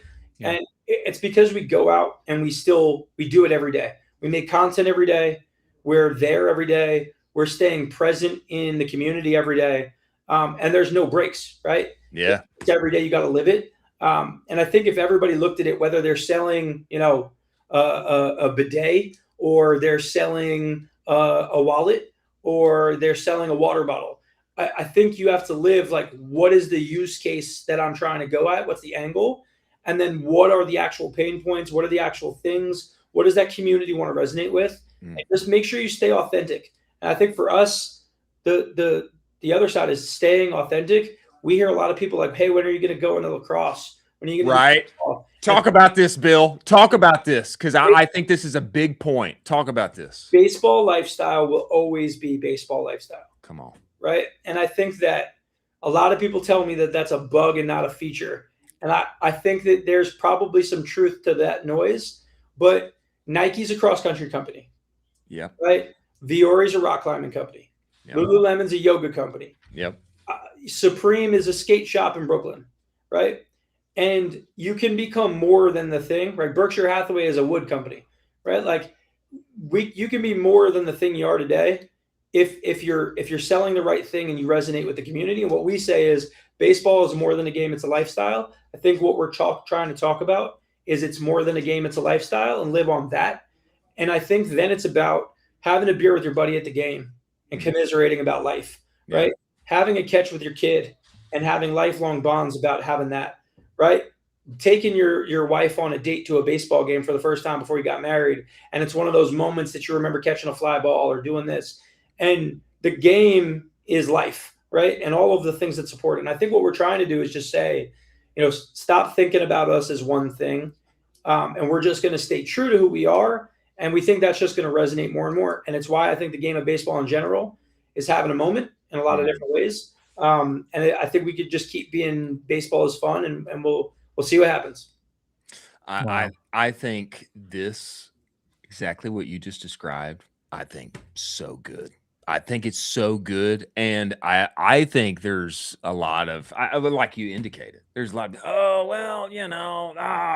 you can make so much more money and blah, blah, blah. Well, in football gloves and golf gloves, and you can make a ton of money in other sports. Yeah. But how about, we can stay true and look out. Look here. Look at all this money we're making now. So much that I'm going to stop talking about it. You know what I'm saying? I think there's a lot to this, Bill. I'm very passionate about this. Oh, I know. Wow. That's Bill, good, man. Bill, you just mapped out how you guys basically double, tripled. Crazy growth, crazy scale. That's banana scale for anyone that's listening. Yeah. When you did that, what broke? And then what did you have to rebuild? Because I know it wasn't all roses and amazing and, oh, yeah, we're just scaling. I know that along the way you're like, oh my God, this doesn't work anymore. This system broke. Oh, wait, what happened with that? That's not supposed to be there. Well, talk to me through that. So I think the first thing that broke was operations. Yeah. Right, supply chain. I think the second thing that broke was operations. Right. I think that, thankfully for us, I think we had the marketing of a much bigger company much earlier in there. Yeah. So it didn't require as much of a rebuild. The third thing that broke was how we source, develop, and manage people. Right. I think the HR culture and development and where you're sourcing people from, like, I have like 2 offices in one, and in my other office, my guy Rob, he was our 8th employee, right? And I was just told this morning that we're currently at 378 employees. Oh, come on, Bill. That's crazy. So we also do our own fulfillment. So for everybody who's listening, I don't try to skirt around. Everybody who's at a 3PL and has 100 and something people delivering for them, you got more employees than you're saying. But I do my own fulfillment because we want to control that. But also, I do a drop every Friday. Yeah. I want to be able to over deliver on experience from a customer service side. That's the fourth thing that broke was operations. We implemented a WMS and a ERP simultaneously last year in the summer. And that the implementation failed. And we didn't know. So what was happening was a very small percentage of orders were not transmitting. Oh, So it was about 6% of our orders weren't transmitting. that hurts. So in any moment, that might be okay. But then we launched our back to school sale and we did $5.1 million on the first day. Yeah. And 6% of $5.1 million was a lot. It's a lot. Then we did about $13 million in that 7-day window. Oh. And that starts to be a lot. So we ended up having that by the time we realized it was a problem, we were weeks and weeks behind on shipping, right? Oh. Already because the volume was way outside what we expected. So then we were outside that window. And then halfway through, for 14 days to ship a thing out, we find out that people who had bought the very first day were lost. Oh. So we ended up getting all the packages out. But, somebody tweeted something recently. Seth Godin was talking about like the keys to marketing, like today in like an AI world and things like that. And he said, a brand is not a logo. It's a promise. And you want to do you have to do the right thing and the thing you promise, even when it's hard. So we refunded $1.1 million worth of stuff and still shipped out the product to people. Oh, wow. Wow. So, but like, again, I think we did the right thing, right? We told people all along, like, we are going to make it right. We don't know what that'll look like until we get to the end, but we did that. Then anybody who had anything, we made custom t-shirts. We sent stuff out. We gave people free shipping on different things. We gave people early access to new orders. We're like, hey, we're going to drop it to you guys first to make sure our system's not broken. And then we're going to drop it to VIPs, and then we're going to drop it to real people. So we did a lot of things to try to earn people's trust back. But yeah, that stuff broke. And then in that, again, the people and scale and infrastructure become the hardest part of that, especially if you're trying to have sustained growth. I think if you run into 3PL and you try to build a business that's like, let's sell a lot of product really rapidly and grow really fast, you can do it, but it's not a resilient business. Yeah. And I think what BL has built with the infrastructure to go to wholesale and serve publicly traded companies and deliver on time and be mentioned in Dick's Sporting Goods earnings calls, right? Like getting there is because we built real infrastructure that's resilient, and that was hard. Boy, we had never done it before. And then, I think, again, we're lucky. A lot of people say, hey, the people who go from 0 to 1 million won't be the ones who go from 1 to 10. The people from 10, all 5 of our original employees are our C-suite. They've been here. Whoa, Bill, this may be the biggest thing you've said on this whole show. That's crazy. Our first guy we hired for pack and ship, he worked at a Bed Bath & Beyond. He ran the distribution center for 3 Bed Bath & Beyonds. He quit for $40,000 a year, no health insurance. He's my COO. Wow. He now negotiates rates, international shipping, logistics, talking to China, 10 o'clock at night, talking to Bangladesh, talking with people on the East Coast, West Coast, managing international logistics, negotiated it. And he's still with us. My chief content officer, he really started with us. He was working 10 by 10 tents at pop-up events. And now he's our content guy. Our commercials, all of our organic content, our entire content team. We were hired by the MLB Players Association to do the All-Star Games content. Like, he's still with us, right? Wow. My wife is our CMO. She was Let's go. She was also our first employee. She built our original website, designed all our email flows, built all the infrastructure. She now negotiates with professional athletes, MLB organizations, Adidas, Nike, all these people. Like, she hangs, and then Josh and I, right? And like we are all still the same people. We've never brought in like, oh, let's have a professional CEO come take this. Like, we're still doing it, and we're doing it well. And I think there's a lot to be said to the years where we were really learning this business deeply. We weren't scaling as fast, but because we had something to unlock. But that grindy mentality made us know the answers to the questions, and that's scaled, and that's been fun to do. Wow. Bill, I can't tell you how much that like blesses me to hear and resonates with me. I really feel, it's like there is no secret. It's like it's us. We're here and we're learning and we're grinding and we got to figure the thing out. And there's always like there is this like promise of like, hey man, as I grow, like I'm gonna be able to like like nab like some secret person that has all the secret knowledge that's done this at a way higher scale than we ever have, and we'll bring them in here and everything will be magical and will grow forever because of that. And it's just like not the case. The hardest thing has been taking high performers from other places and not having them do what they did there, right? Yeah. So I think there's a difference between I worked at a place and I ran something, Yeah. and I worked at a place and I built it. Yeah. Oh yeah. And I think here where we're trying to build it, a lot of people come in and they're like, well, where's all the stuff that I have when I can do it? It's like, I don't have any of that. Right. You gotta make it. You gotta make it. You gotta make it. Yeah, you got to build that, and we call it self-select, right? Like, this is a sports team, right? We used to say we were a family, and the 5 of us are very close. Well, over the years, as we were adapting, we're like, a family's probably not going to be scalable to all 300 plus people, 1,000 plus people. So we're like, what are we? We're more like a sports team, right? Like, and we've been together for a long time, and we won championships, and we've been the winners at the end of the year, and we've come in second place, and we've had to rebuild and we've had to restructure, and sometimes somebody's not a starter anymore, and we have to make the hard decision to move on. Those things have been super challenging, but I think that we've now built a culture of like, where you stand with everybody at any time. We're open, we're honest about where things need to be. I think we're Josh and I have strong beliefs held lightly. We think we're right. We're willing to have you come in and tell us we're wrong and prove it. But we're not going to let you come in and tell us we're wrong with no backing. Yeah.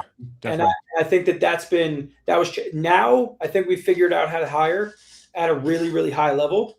And that's now made it that now you're putting more gas on the fire, and hopefully I can make this hockey stick go up, because I think I've been taking it easy for the last 6 months.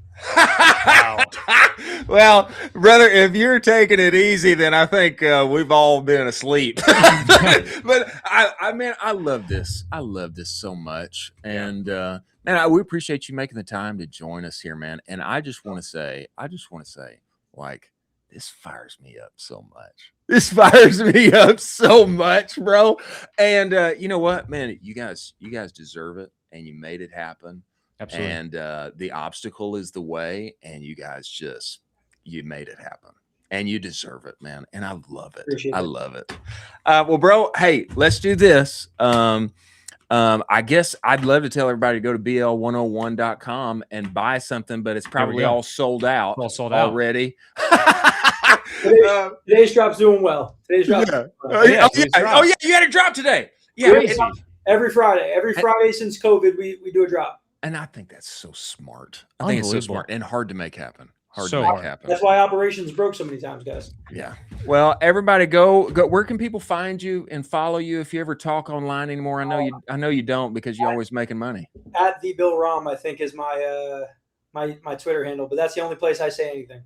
Go find Bill on Twitter and follow him. And Bill, man, if we can ever pry you out of New York City, maybe we just need to come up there. Anyway, it'd be great to hang in real life and come see it all. And man, we love you. And man, I'm so excited for everything that's happening. Texas. I got to get down to Texas. All right. We'll do it. We'll do it when you come. Bill, thanks for coming, brother. Look forward to having you back, and appreciate you, man. Thank you, guys. Appreciate you. Oh, baby.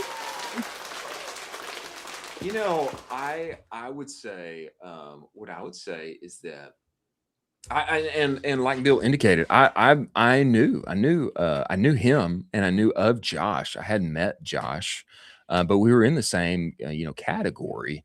And before the pop, before the kaboom, and what I will say is that Bill has always been a humble guy who is truly connected.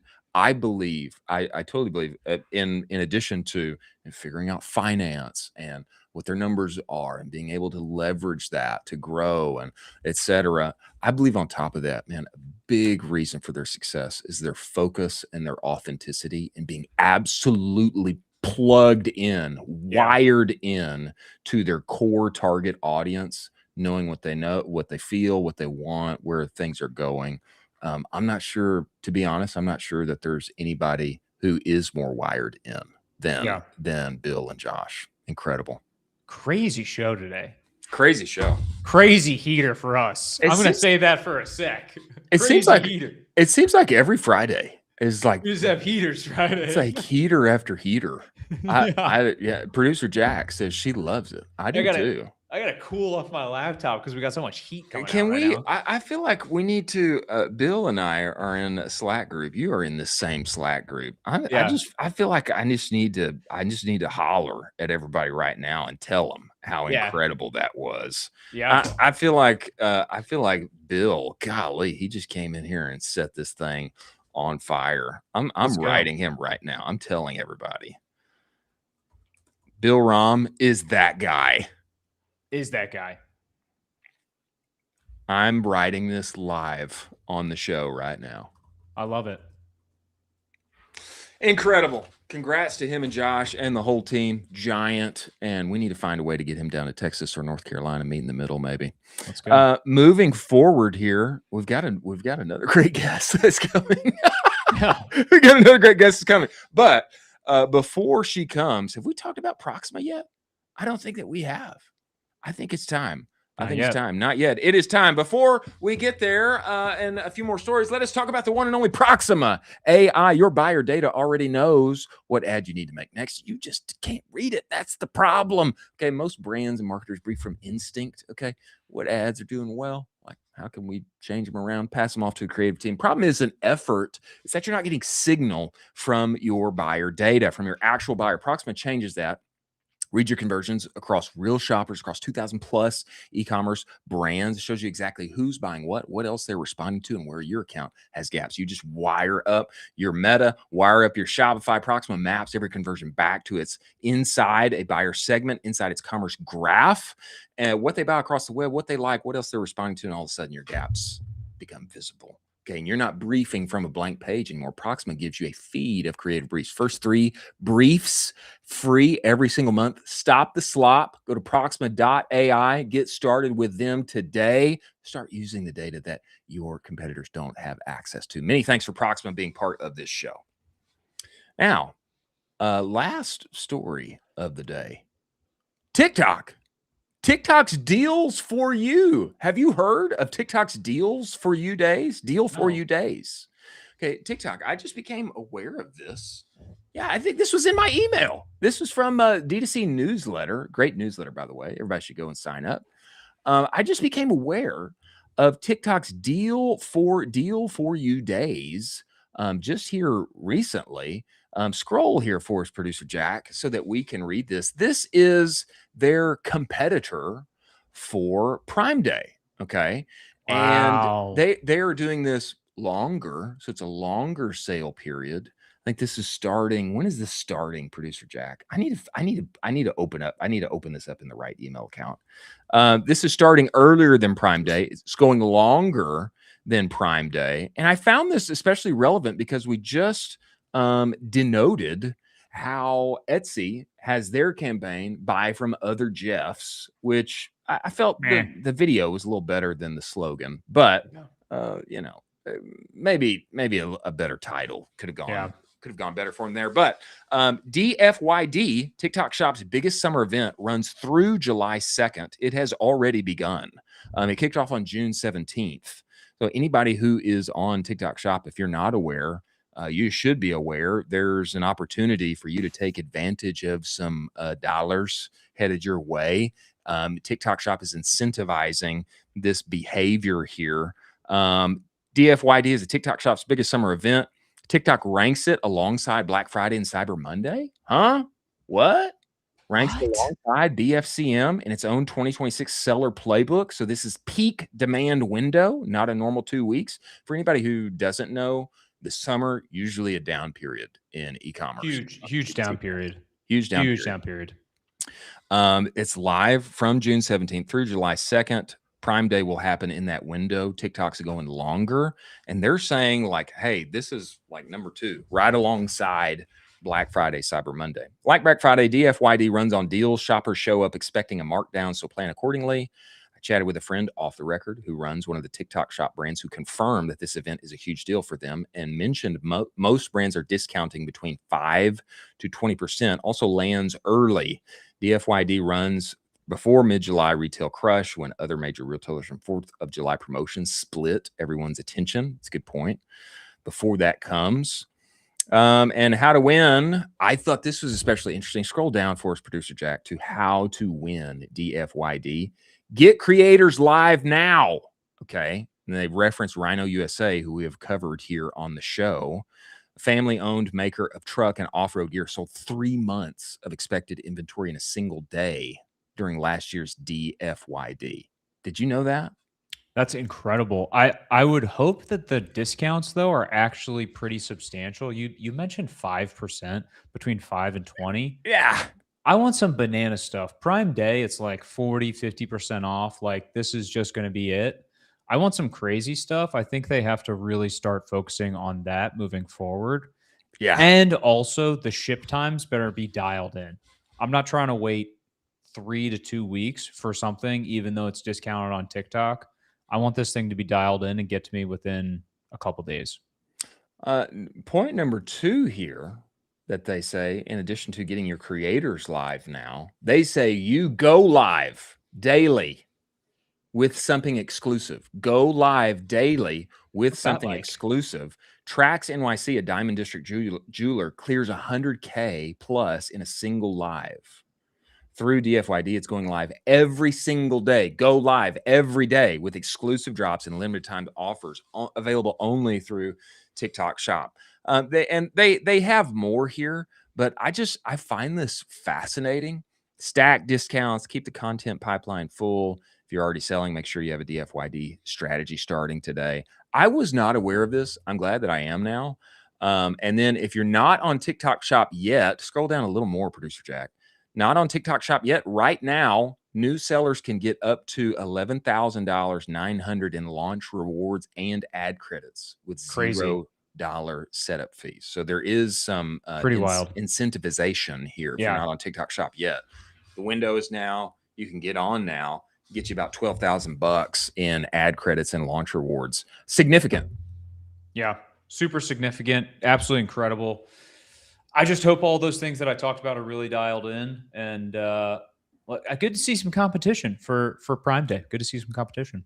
Yeah, we all like more deals and better deals, and keep them coming my way. We have coming inside of this show right now, man. We've had banger after banger guest here. The one and only Rachel Nelson, founder and CEO of Brandy.app.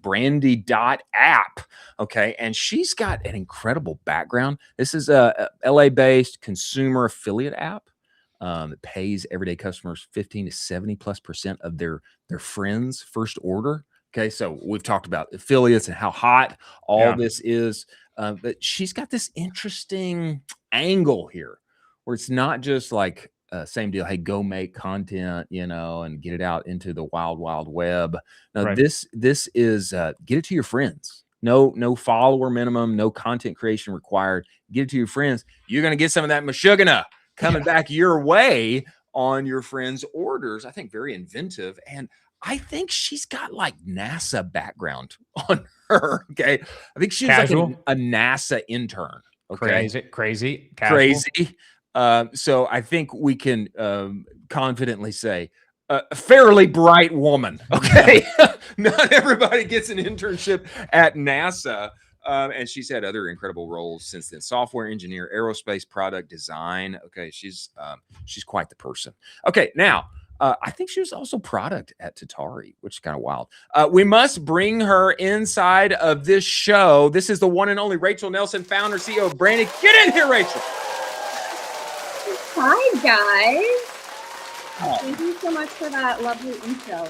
Yeah. And thank you for acing the summary of Brandy. Well, right on the head there. I hope I got it right. Rachel, you are a unique person. Okay. There's like not, I think you are the only NASA.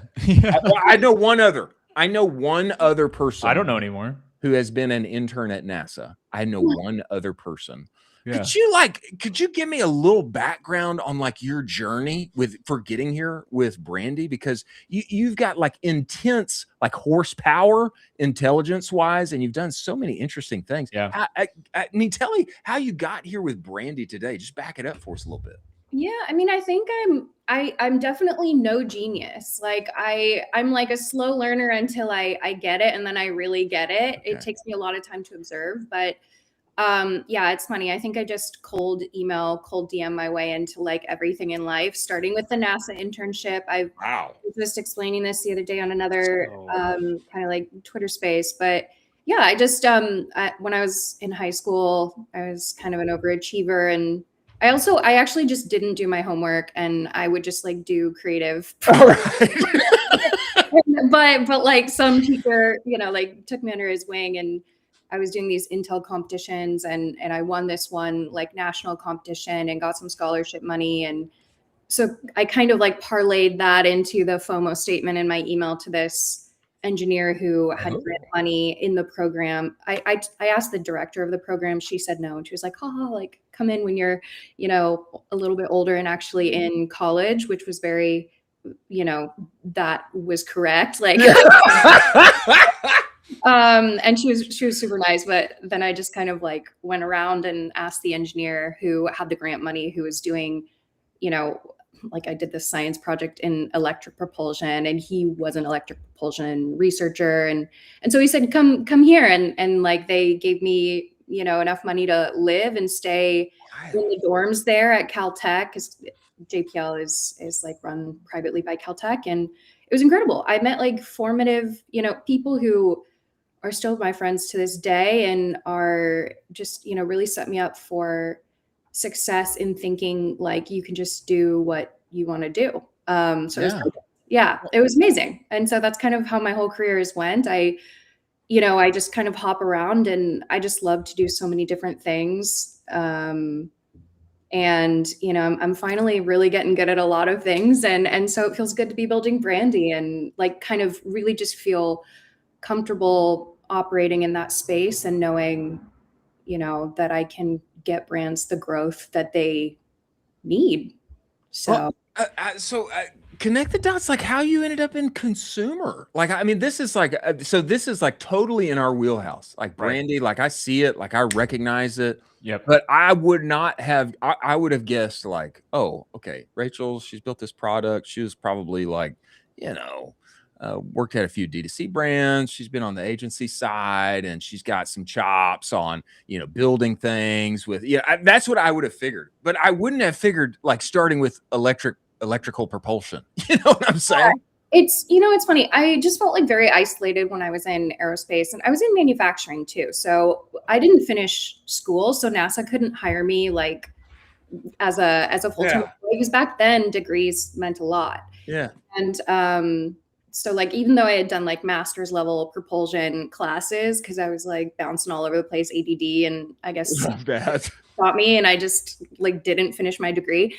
And so I ended up in aerospace manufacturing at this company called Glenair. And, it's like little aerospace connector components. We did like higher level stuff as well, like the F-16, crazy electrical chassis, like, but weird stuff. Like, and weirdly, that environment, like working on an assembly floor, like I just learned, like, I really like working with my hands. I really like physical product, but I don't know. I just, I kind of parlayed that. Like, I taught myself coding there, and then somebody asked me to make an app, and I was like, oh yeah, I can do that. And then like really stressed out because I did not know how to make an app, but I did it. And it was for this like Army, Navy, Marines soldier system project. And then like, after I did that, like someone literally gave me the book 0 to 1, which is like the most cliche statement about like how I got into startups. But that did it. I like read that and I was like, oh, this world exists. And so I ended up working at a company that ran all the tech behind. So it had been purchased by Bankrate, and then Bankrate owned the Point Sky brand, which was they had an app at that time where you'd walk into any venue and we'd tell you which credit card to pay with, so you get 5% back versus 2% back or whatever. And so that was like very much, rewards community building. It's a very small team, like building that app. We had other people, but so that kind of got me into a different way of thinking of like, this is how consumers like live. And that kind of sparks rewards are great when you get your own money back. Yeah. Right. You get money back towards a purchase, but like consumers, if you really want to incentivize them and create a real passive income solution for like low and middle class earners, like that is not existent. And so like Brandy was, the idea kind of came out of that. That makes sense. Yeah. Makes And then I just did all the other jobs because I don't know, had like, what is it called? Imposter syndrome. Like I just needed to do all the jobs to like prove to myself that I could do it and could, operate growth. And so, yeah. That's awesome. Yeah. Could you talk to us a little bit about what Brandy is and what Brandy does and how the consumer interacts with it? Yeah. So it's a native app for iOS and Android. And then we also have an app for brands on Shopify so that they can one-click install, set up their profile and go live in the app. So they have this presence in the app. It's a summary page. They set their payouts. They can change it at any time. They can go off the app at any time. We don't lock them into any contracts or anything like that. And so the consumer is able to search for their brand by name or visit via a QR code, or the most, likely way people are discovering these brands in the app is if you are any consumer, you can click endorse and write a 1-sentence blurb about that brand. It gets added to their profile and shown to people in your network, first, who are visiting your profile. And then it's also going out by push notification. It's in your feed. It's in their feed in the home screen. And so if anyone shops off of your little referral that they see, then under the hood, the last click attribution is going to, you as the refer. And it all works on the brand's website. We don't trap them in an iframe. This is something that's pretty unique to like me and my philosophy of how people, there's a lot of like SaaS, AI app builders out there, and they believe in like, oh, you got to capture them. You have to keep them in the app. No, like we want the brands to control their entire brand experience and it be seamless in the, the shopper's browser. And it works really like magic and just makes it a seamless way for consumers to really get distribution on their referral, which is, the viral part of the viral loop that's actually missing from referral programs. And it's just not really a lot of space that gets novel reinvention. Yeah. So let me just repeat this because I think some of this is like really fascinating. Like I can go, let's say there's a Shopify brand or on Shopify, they're on Brandy, they've got the thing, and then let's say somebody I know has gone and bought that thing and they're like a part of Brandy. Like I go and visit and I'm shopping, and then my buddy's face and his word is going to come up, and then I click, let me buy that thing, and then my buddy gets money. Yeah, and it's really at the brand's level at this time. I mean, we will, branch out to product level.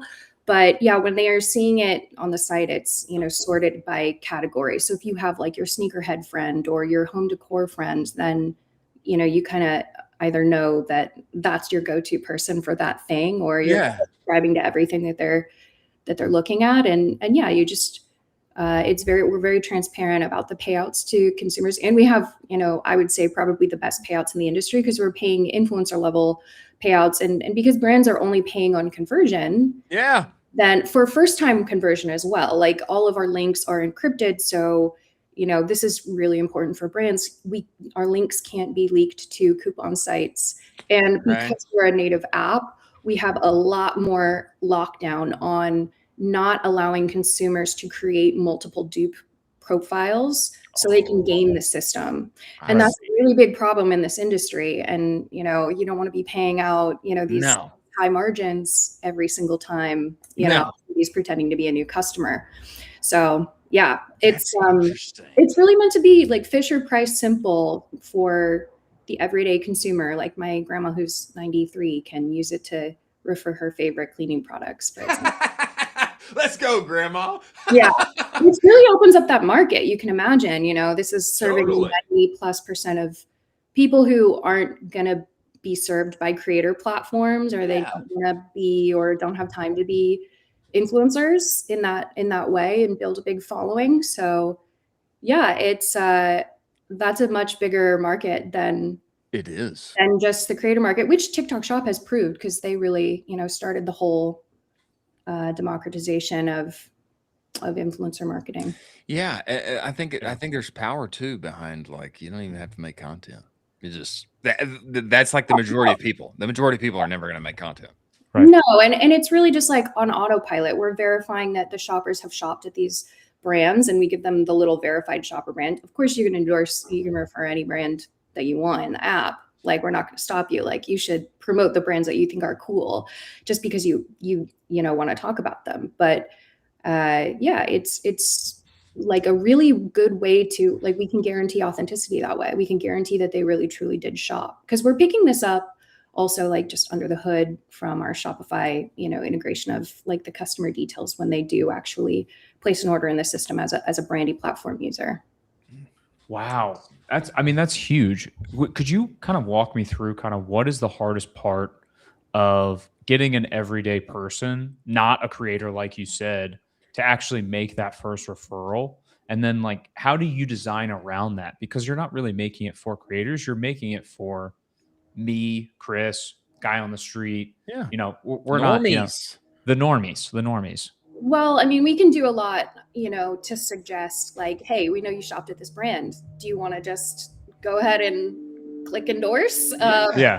They press the button, and it's an easy button. So easy buttons baked into every single thing is key. Yeah. Like, I mean, that's kind of, it's taken me quite some time to, you know, like, find the right engineer to help me build this, because it's you know, it's not for the faint of heart. Like, we really had to make this a seamless experience, and the design, you know, everything has to be like one click away or less. And that's how I feel that it should be for brands. They need that same love as well, because we want to serve, you know, even the littlest guys who can't afford the pay to play system of Meta ads. You know, there's a lot of people starting out who cannot front like $7 an ad over, you know, 5 different ads. Right. How that works, and keep that up every single day. So, you know, this is a way for the smallest brands to, like, one click install, pick a collection or, you know, that they want to show in the app as their, you know, featured products, and then just like set their payouts and go. And we're also suggesting the payouts by category, so that we're kind of like teaching them, hey, this is like the industry standard for your category. And then what comes out of that is a lot of really cool, like, psychographic consumer trend insights that, you know, are really coming from like the verbal, like, word of mouth recommendation directly, and, you know, that data that's tied to the product. So Rachel, I'm on the website right now, and it's a wait list. I'm waitlisted. Yeah, so it is. How do you get on in the in group? So we're in Shopify review right now. And so once we're done with our Shopify review and we are done onboarding our brands, then it's go time, and everybody can sign up, and it will be very, very seamless. And I'm sure you'll see me on Twitter making a big old announcement. Yeah. We've been in stealth mode for the most part, but we've got a lot of brands bringing their customer bases our way. They're using their retention emails to, you know, bring their customer bases to the platform. And then we're, you know, cross-pollinating all those customer bases and making it easy for those brands to get free visibility.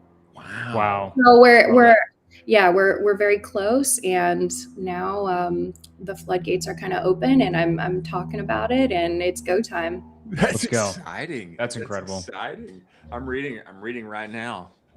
breaking the fourth wall now. DM me, the founder, Rachel Nelson, on Twitter or LinkedIn. Get into our launch early while we wait Shopify App Store and Apple App Store approval for the next 2 to 3 weeks. That's exciting, Rachel. Thank you very much. Yeah, so we'll be privately listed for brands, and for a little bit while we collect some of our key folks who have signed up, and then we'll open it up to everybody who wants to. Amazing. So brands listening now that are interested, should they DM you now or should they wait? DM me now, because I mean, why wait? So. We might as well just have the conversation, and I can show off the product. And exactly. I will brag. I do have a 100% yes rate with everyone who books a call with me. Whoa! So she's a closer, ladies. She's a closer. She's a closer. I am a closer. Yeah. Let's go. That's the kind of energy we need on a Friday. Exactly. Rachel. Well, excellent. Well, so let's see. Everybody needs to know CTA here. Rachel _ RACHAEL _ Nelson. Is it the same on LinkedIn? No, it's not. But but people can find it. I'm trying to be bigger on LinkedIn as well. Like, I'm trying to check in there, and so I'm just starting. It's Rachel N. Nelson on LinkedIn. Yeah. Rachel and then I'm also putting out some really fun, you could call it taste content, but basically that's what it is like, here's the latest trends. Here's what I think is going to be popular and cool on Instagram as well. So you guys will see a lot more of me in that regard. Love that. Let's go. Everybody go talk to Rachel. Get in on the in crowd before everything goes nuclear here. And Rachel, we appreciate you coming to the show and giving us the deets and teasing us all with what's about to go wild. Let's do this whenever things open wide up and people are starting to see those incredible results. Come back and tell us about it. How about that? Let's do it. That sounds great. Thanks so much for having me, guys. Awesome. Thanks, Absolutely. Rachel. We look forward to it.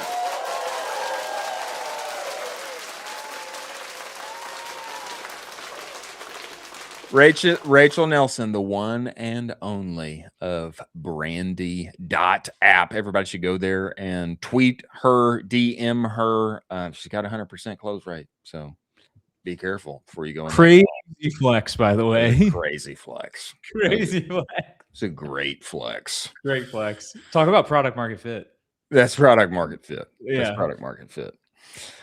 Moving forward here to our lightning round. We are finally at our lightning round, on our way there. Ladies and gentlemen, let us talk about the one and only Northbeam. If you are in your ads manager all day long, you know the problem. Every platform takes credit. Every dashboard tells a little bit of a different story. Meta says this, TikTok says that, Shopify says your revenue's up here. You spent that much. Sometimes it's hard to know between all of the different dashboards which one's telling the truth.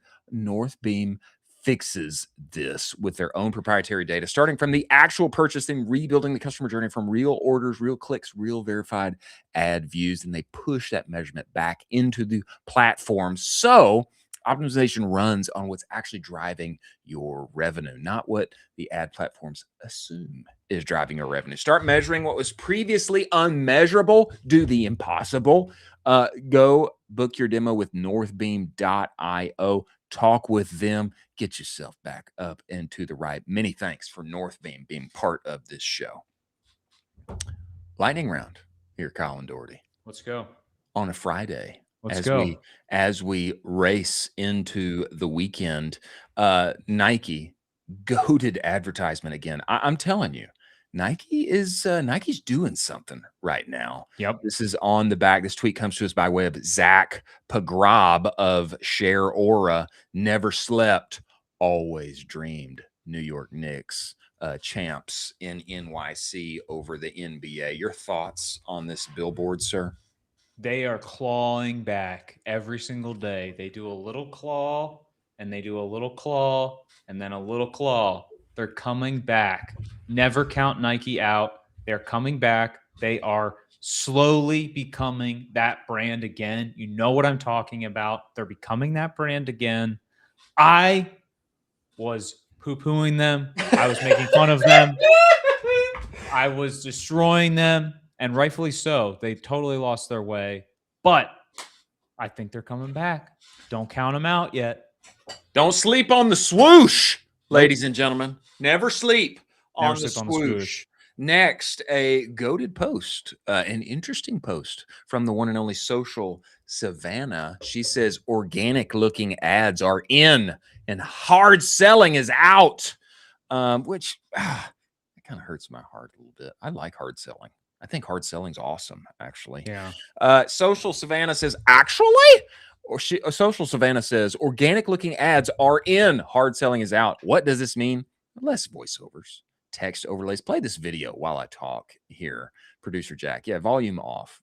Just play this for us. You're going to get the concept. You're going to get this, like what she's talking about as this happens. It's like one of those fun TikTok dance videos where the girls are doing this thing and then they, ooh, whoop, whoop. Hey, here's the product. Like you get the vibe. And I think she's onto something here. She says, what does this mean? Less voiceovers, text overlays, utilizing trends in an evergreen way. Interesting. Short, sweet, and punchy. Don't just spew out value props. Let the product speak for itself. Now, I am a fan. I'm a big fan of hard selling. I think selling is awesome. But I do think she has a point here. And she's like the queen of TikTok and TikTok ads. And so, I take what she says very seriously. Your thoughts on creative like this, sir? Soft sell, let the product speak for itself, and just ride. You don't have to hard sell. Just be cool. Just have cool vibes and a product that can stand out in the feed. Isn't it cool to like hard sell sometimes, though? Nah. It's like sometimes that's kind of cool. Nah. Billy Mays, baby. Billy Mays. Sham wow, baby. The only time I want a hard sell is over a steak dinner, and I'm looking the person right across the aisle, and I'm saying, "Hey, are we doing this? What's going on here?" That's the time to soft sell. That's the time to soft sell. You do wait, both. or you bring them in. I think I could learn from you on Yeah. selling over steak dinner. I do. I need to learn from you. But I will say, probably the best selling experience I had of being sold was with a soft sell over steak. Fair. I will say that. But I'm a fan of it. What do they call those things? Infomercials. You love an infomercial. I love jingle, which is why I love Jingle Jared so much. You love him. He's just a vibe. He is a vibe. And I love his lore. He's got Yes. goated lore, advertising lore, creator lore. Flexing the awards on us today. Just flexing on us with those. Just let me show you my Cannes Lions awards, Jingle Jared. But also, I love an infomercial, man. I love the hard sell. Yeah. Well, zigging, we zagging. I'm sure there's still a way. Still away over an infomercial, a hard sell. But I take what Social Savannah says very seriously. Next, let AI help inform you, not become you. This tweet from David Herman went bazooka over the past couple of days. Can I say something without everyone getting mad? David Herman. Great hook, by the way. And please make us mad. I firmly believe the majority of marketers are losing their ability to think strategically because AI is doing it for them. When we say majority, we can say he's talking about like at least 51%. And probably a good point here. Probably a good point, David. I believe there's a million use cases for AI that are good and 100% useful. But the amount of marketers I'm coming across these days fully relying on whatever Claude says or just throwing everything in Claude is astounding to me. Please keep your brains sharp. Think critically. Think strategically. Let AI help inform you, not become you. Your response, Colin One Shot Doherty. Yeah, unfortunately, there's already studies that are coming out that basically AI is hemorrhaging certain parts of the critical reasoning pieces in our brain where it's just a muscle that needs to be flexed and worked out, just like every other muscle. It will atrophy and get soft and wither away if you don't use it. And I'm guilty of it a ton. I've over leveraged myself on AI. I'm levered up to the gills on AI but that also makes me soft on some of those pieces that I've kind of pushed out to AI. And that's happening with the entire generation. People are over-indexing on AI, which is now basically atrophying their critical thinking skills. You know what I just learned? I just learned that we made a mistake earlier in the show. I'm not going to comment on it right now. We tagged somebody that was the wrong tag. We press on. Okay.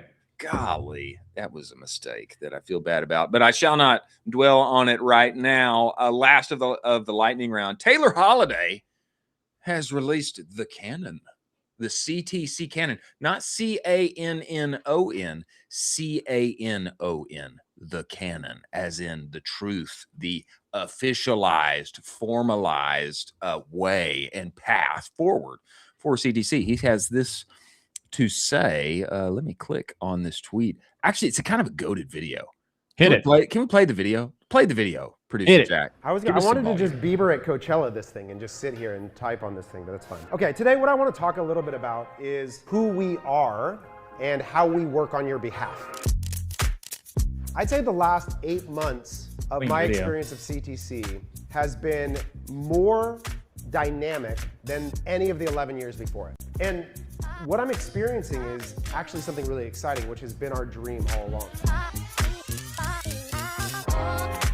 An agency ultimately has a promise that it makes to you, which is that there's some set of collective knowledge that we've gained over many years and many repetitions and many efforts with brands and failures and wins that have somehow been institutionalized and then get deployed through every one of these people. Appreciate you all being here. Thanks for continuing to be awesome partners, and excited to keep this thing going. I'd work with him. Yeah. I'd work with him. He seems cool. He seems very cool. Here is my question. Question. How can I get access to the living methodology database? I want the Canon. Where's the Canon? Rebuttal to that. Chris, here's my rebuttal to that. That doesn't even matter, because all that matters is the vibes in the video that make me want to work with Taylor, because that's what's pushing me. And then you get all the gravy of everything else that's inside the video. But the vibes that are coming off this video are immaculate. That's what I'm saying. Immaculate vibes. We've talked about this on the show. We talked about the guy who is the salesman that should be going into Anthropic and making that. That's the vibes Taylor's giving off in this video. Sales Chad. It's like, hey, do I want to play golf with Taylor? Yeah. Yes, I do. Do I want to go on a boat with Taylor? Yes, I do. Do I want to eat hot dogs with Taylor? Yes, I do. Okay, cool. He also has this He also has this Canon and all these other things that I just get as a side benefit to the fact that he's just an amazing, fun hang and also a great marketer. I will say, this is not a flex. This is kind of an anti-flex. You know, Taylor, mentor of mine, great friend of mine. I actually kind of consider him to be like the third Hall brother. He's like, seriously? Holiday Hall. You know, I have joked that, you know, probably somewhere back there, you know, we were connected. Actually? At some point. Actually? Yeah. And you know, even we've done a little Models and Moments live series with the one and only Luke Austin over at CTC past 3 weeks. And I sent some great texts to our boy T Holiday. Let's go. No text back. Dang, come on. No text back. Come on. Yeah. I mean, do you want to? I think right now I'm on a 1, 2, 3, 4, 5, 6 text run with no response. I know. I'm crazy. I'm telling on myself. I'm Shoot him a call. Shoot him a call right now. You want me to call him right now? Just call him and be like, hey, we just covered. Let's do it.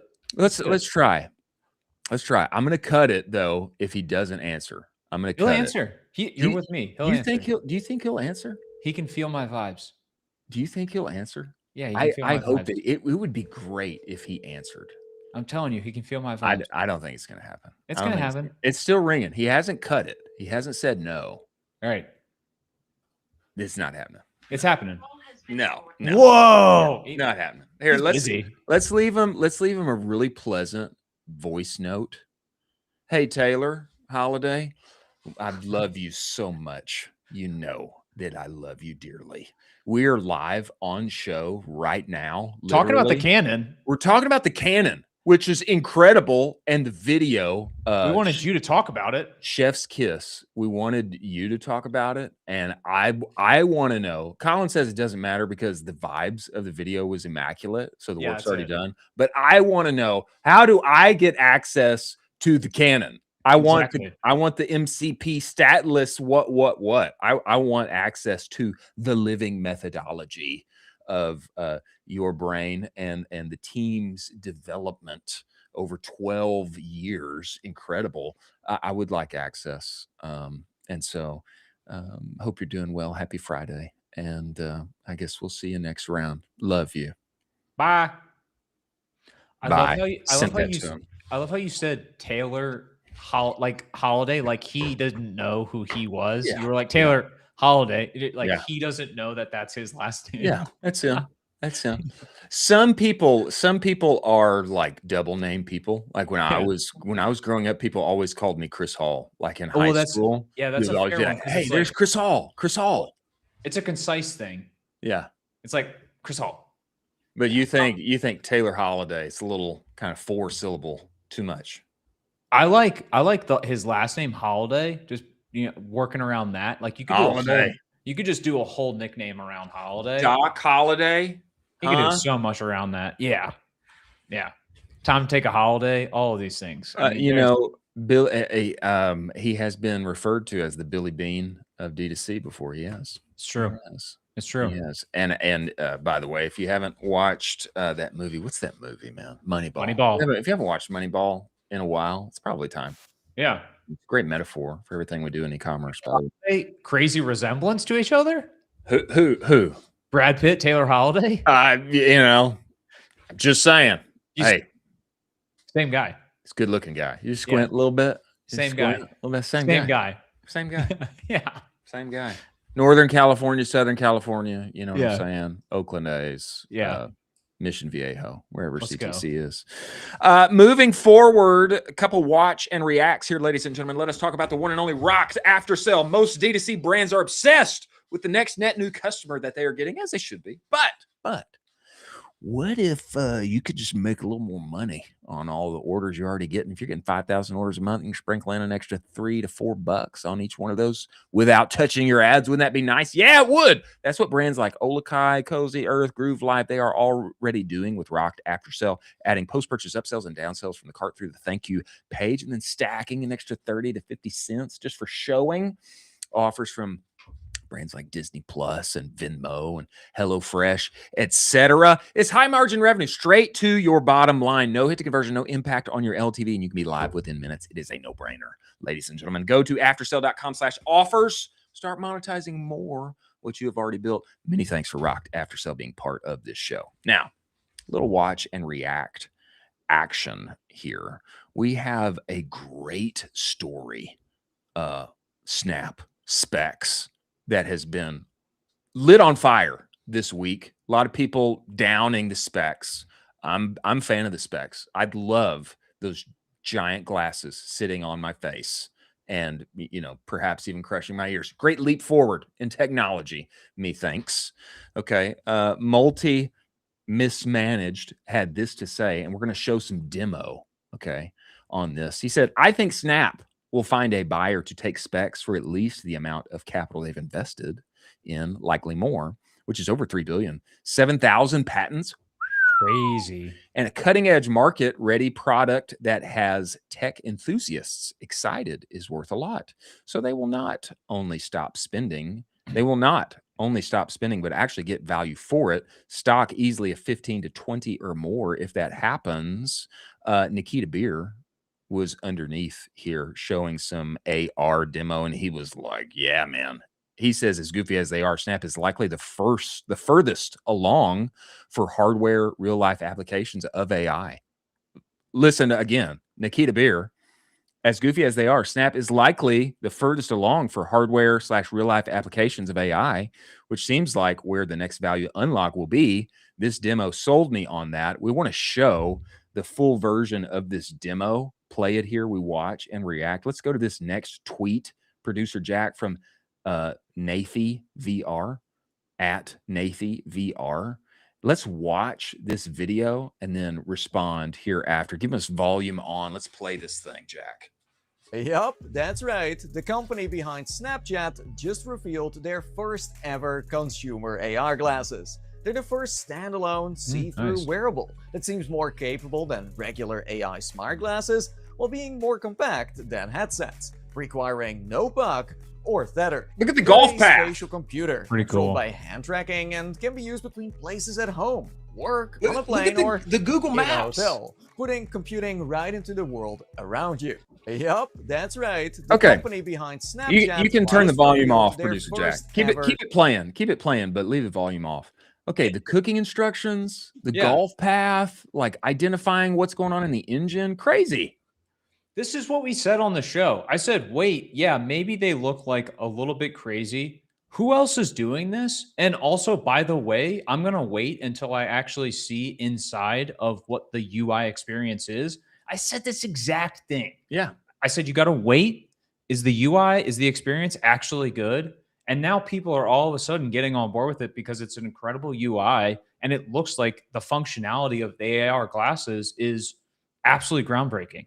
And how about real life Guitar Hero, where the guy is like rocking the drums, okay, doing the shopping. I'm zipping. I'm blow this up. Google Maps on my eyelids while I'm walking around. Like that's what I want. I love it. This is awesome. This is awesome. Great. It's Yeah. great. Maybe not always all the way there with the aesthetic that the masses want yet, but let's give it another 12 months, give it another 18, 24 months. Let's see what happens here. This is a leap forward. I think this is impressive. This is a leap forward, and it was a great case to be made that someone will potentially buy that IP and all of the advancements. And that's going to be a big old cash infusion to Snap when that happens. Yeah, it is.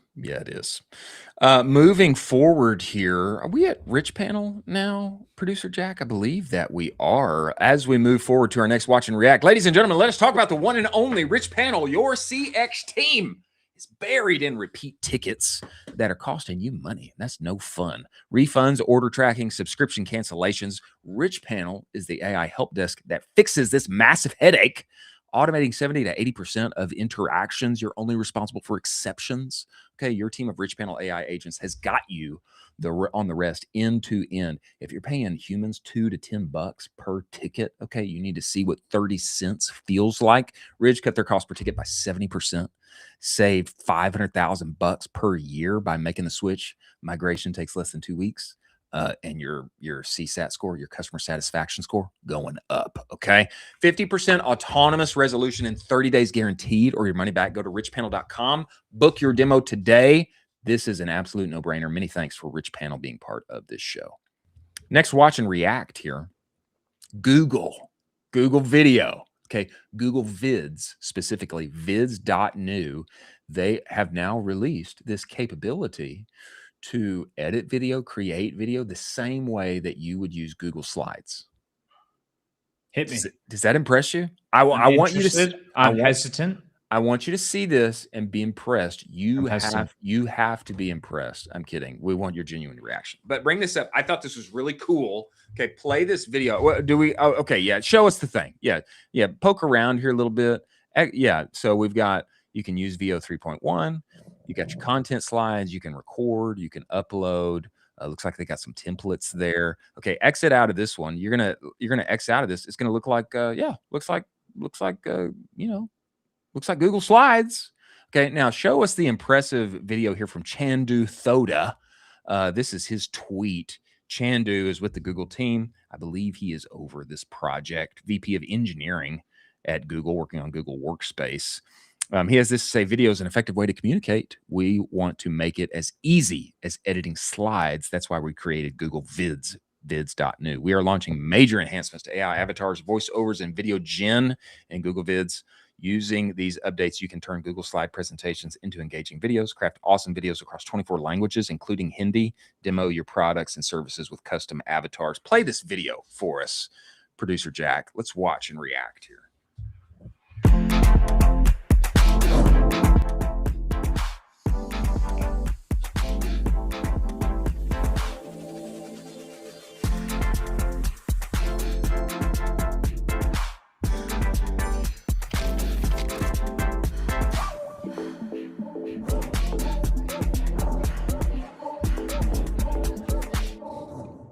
Welcome to the team. We're excited to see how you can help us grow. Let's take a look at what we're covering.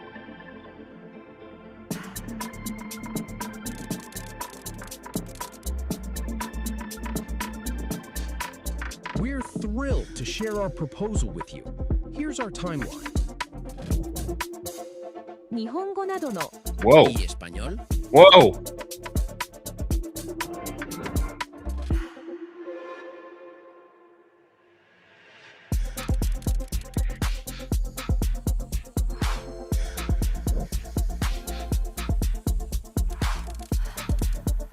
Hey, are you liking any of this yet? Is this kind of stirring you up a little bit?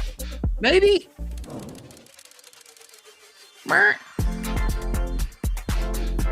Watch it. Look at him. Symbol Direct's Look at him sitting in the chair. Redefines human-centered design.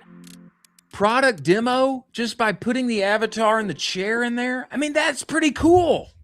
It's pretty wild. I actually am genuinely impressed with this. I just wish the launch video was a little bit better.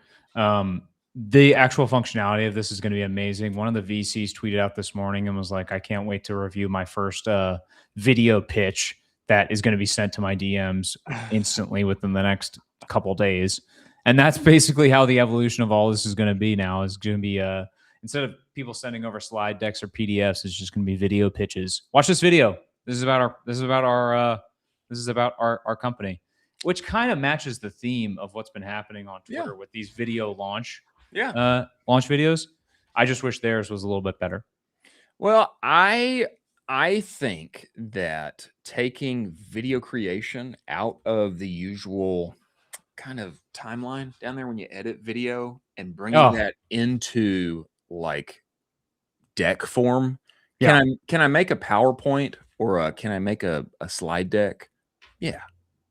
When you ask people, most people, I think they'd say, yeah, I can do that. I can do that. My 9-year-old can do that. She can make a slide deck. Okay. But when you ask people, oh, I want you to edit this video. Ooh, all of a sudden that feels scary. I don't know if I can do that. So I think that this is my hope is that this is the direction that video creation is going.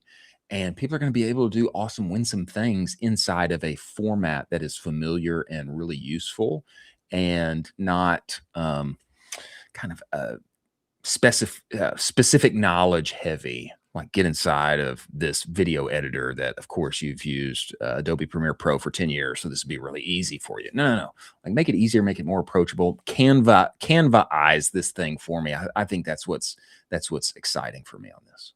Yeah, there's going to be some cracked out marketers that go from like Claude PowerPoint presentation to then uploading into Google Vids to then publishing on YouTube and then somehow publishing back onto their own website to then rank within the LLMs.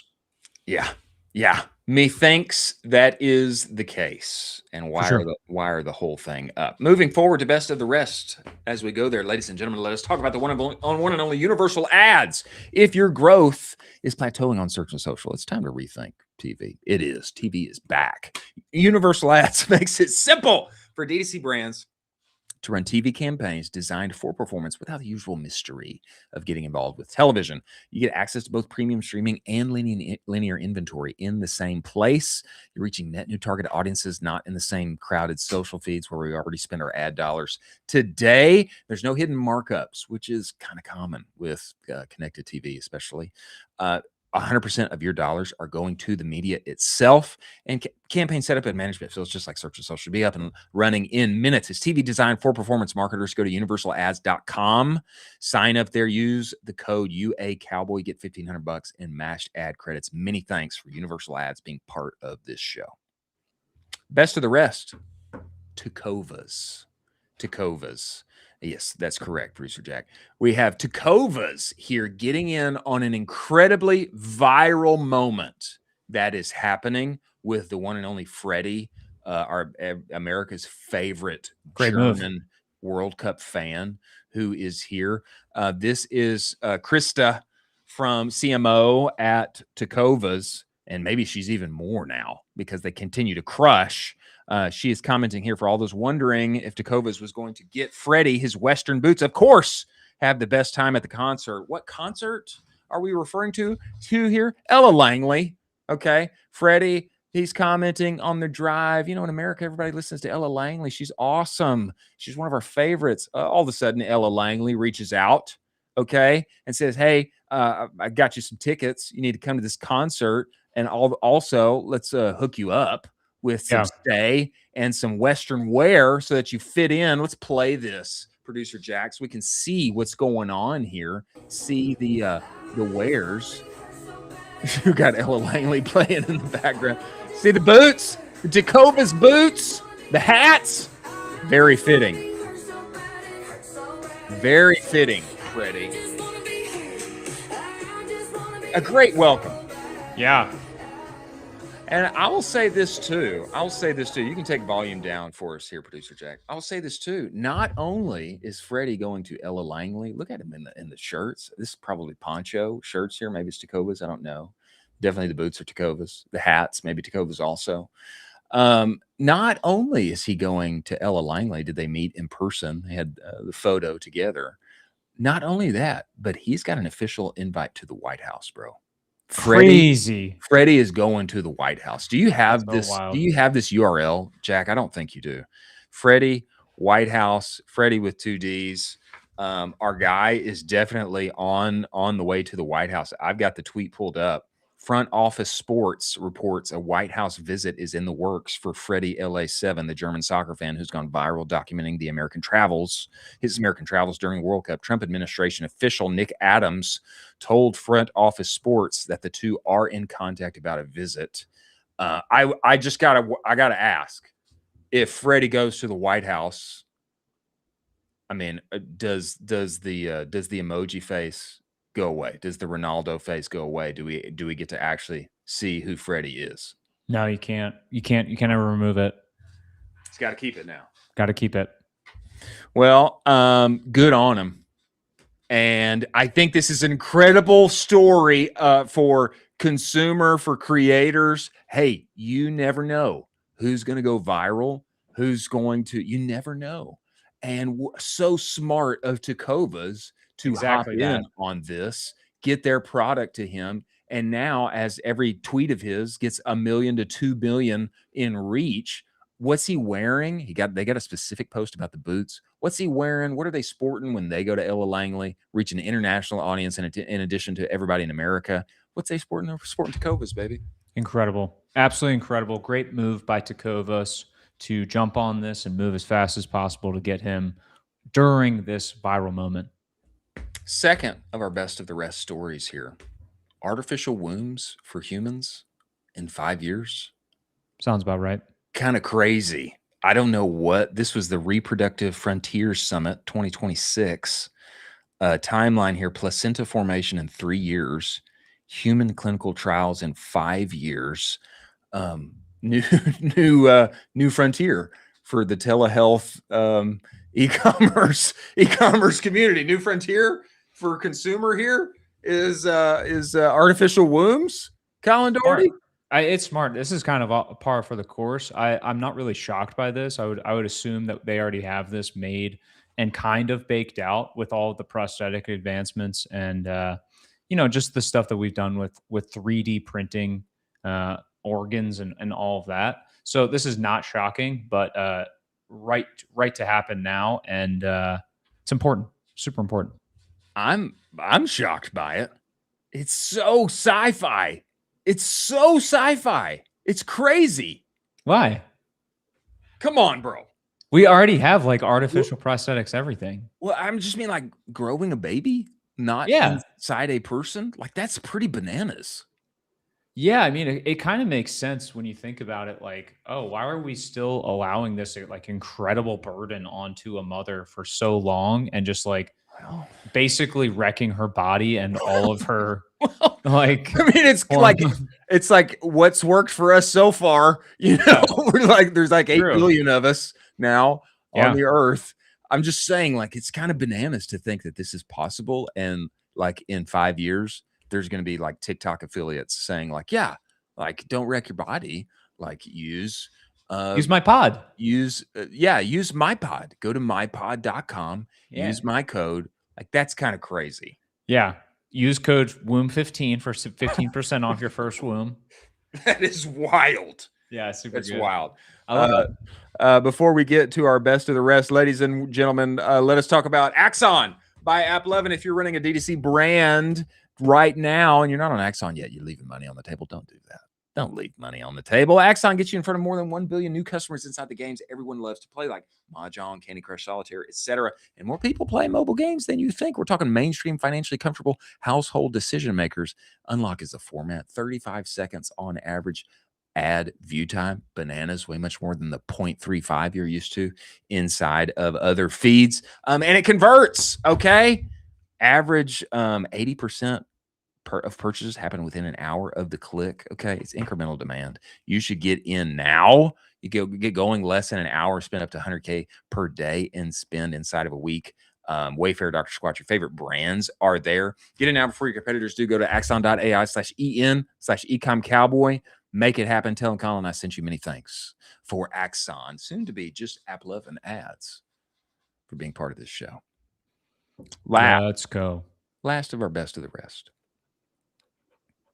I think this is important for you. Big time. How the Grinch Stole Christmas 2 is in development. I'm not sure that I want to see this really. This is going to be an absolute home run because, there's a reason I tagged this, is because there's a through line for all of these huge successful projects, and that is nostalgia. A lot of people have nostalgia for the original, and playing on this by getting Jim Carrey back, this is going to be an absolute destroyer in the box office. I'm talking crazy records. I can promise you that.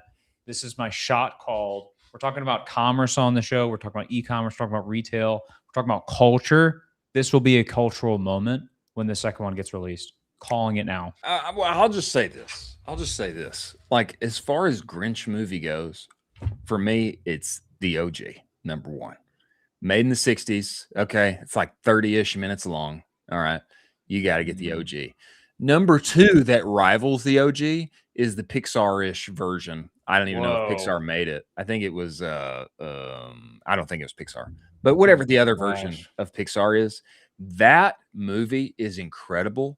My kids love it. They want to watch it multiple times every Christmas. And it's way better than the scary Jim Carrey version. Jim Carrey's scary, man.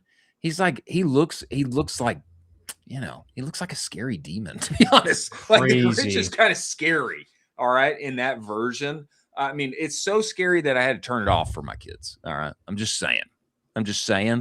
So I don't know if like another scary Jim Carrey Grinch is going to like break the box office. Incredible Faith Hill, Where Are You Christmas? It was a moment. It was a moment in time. It was wonderful.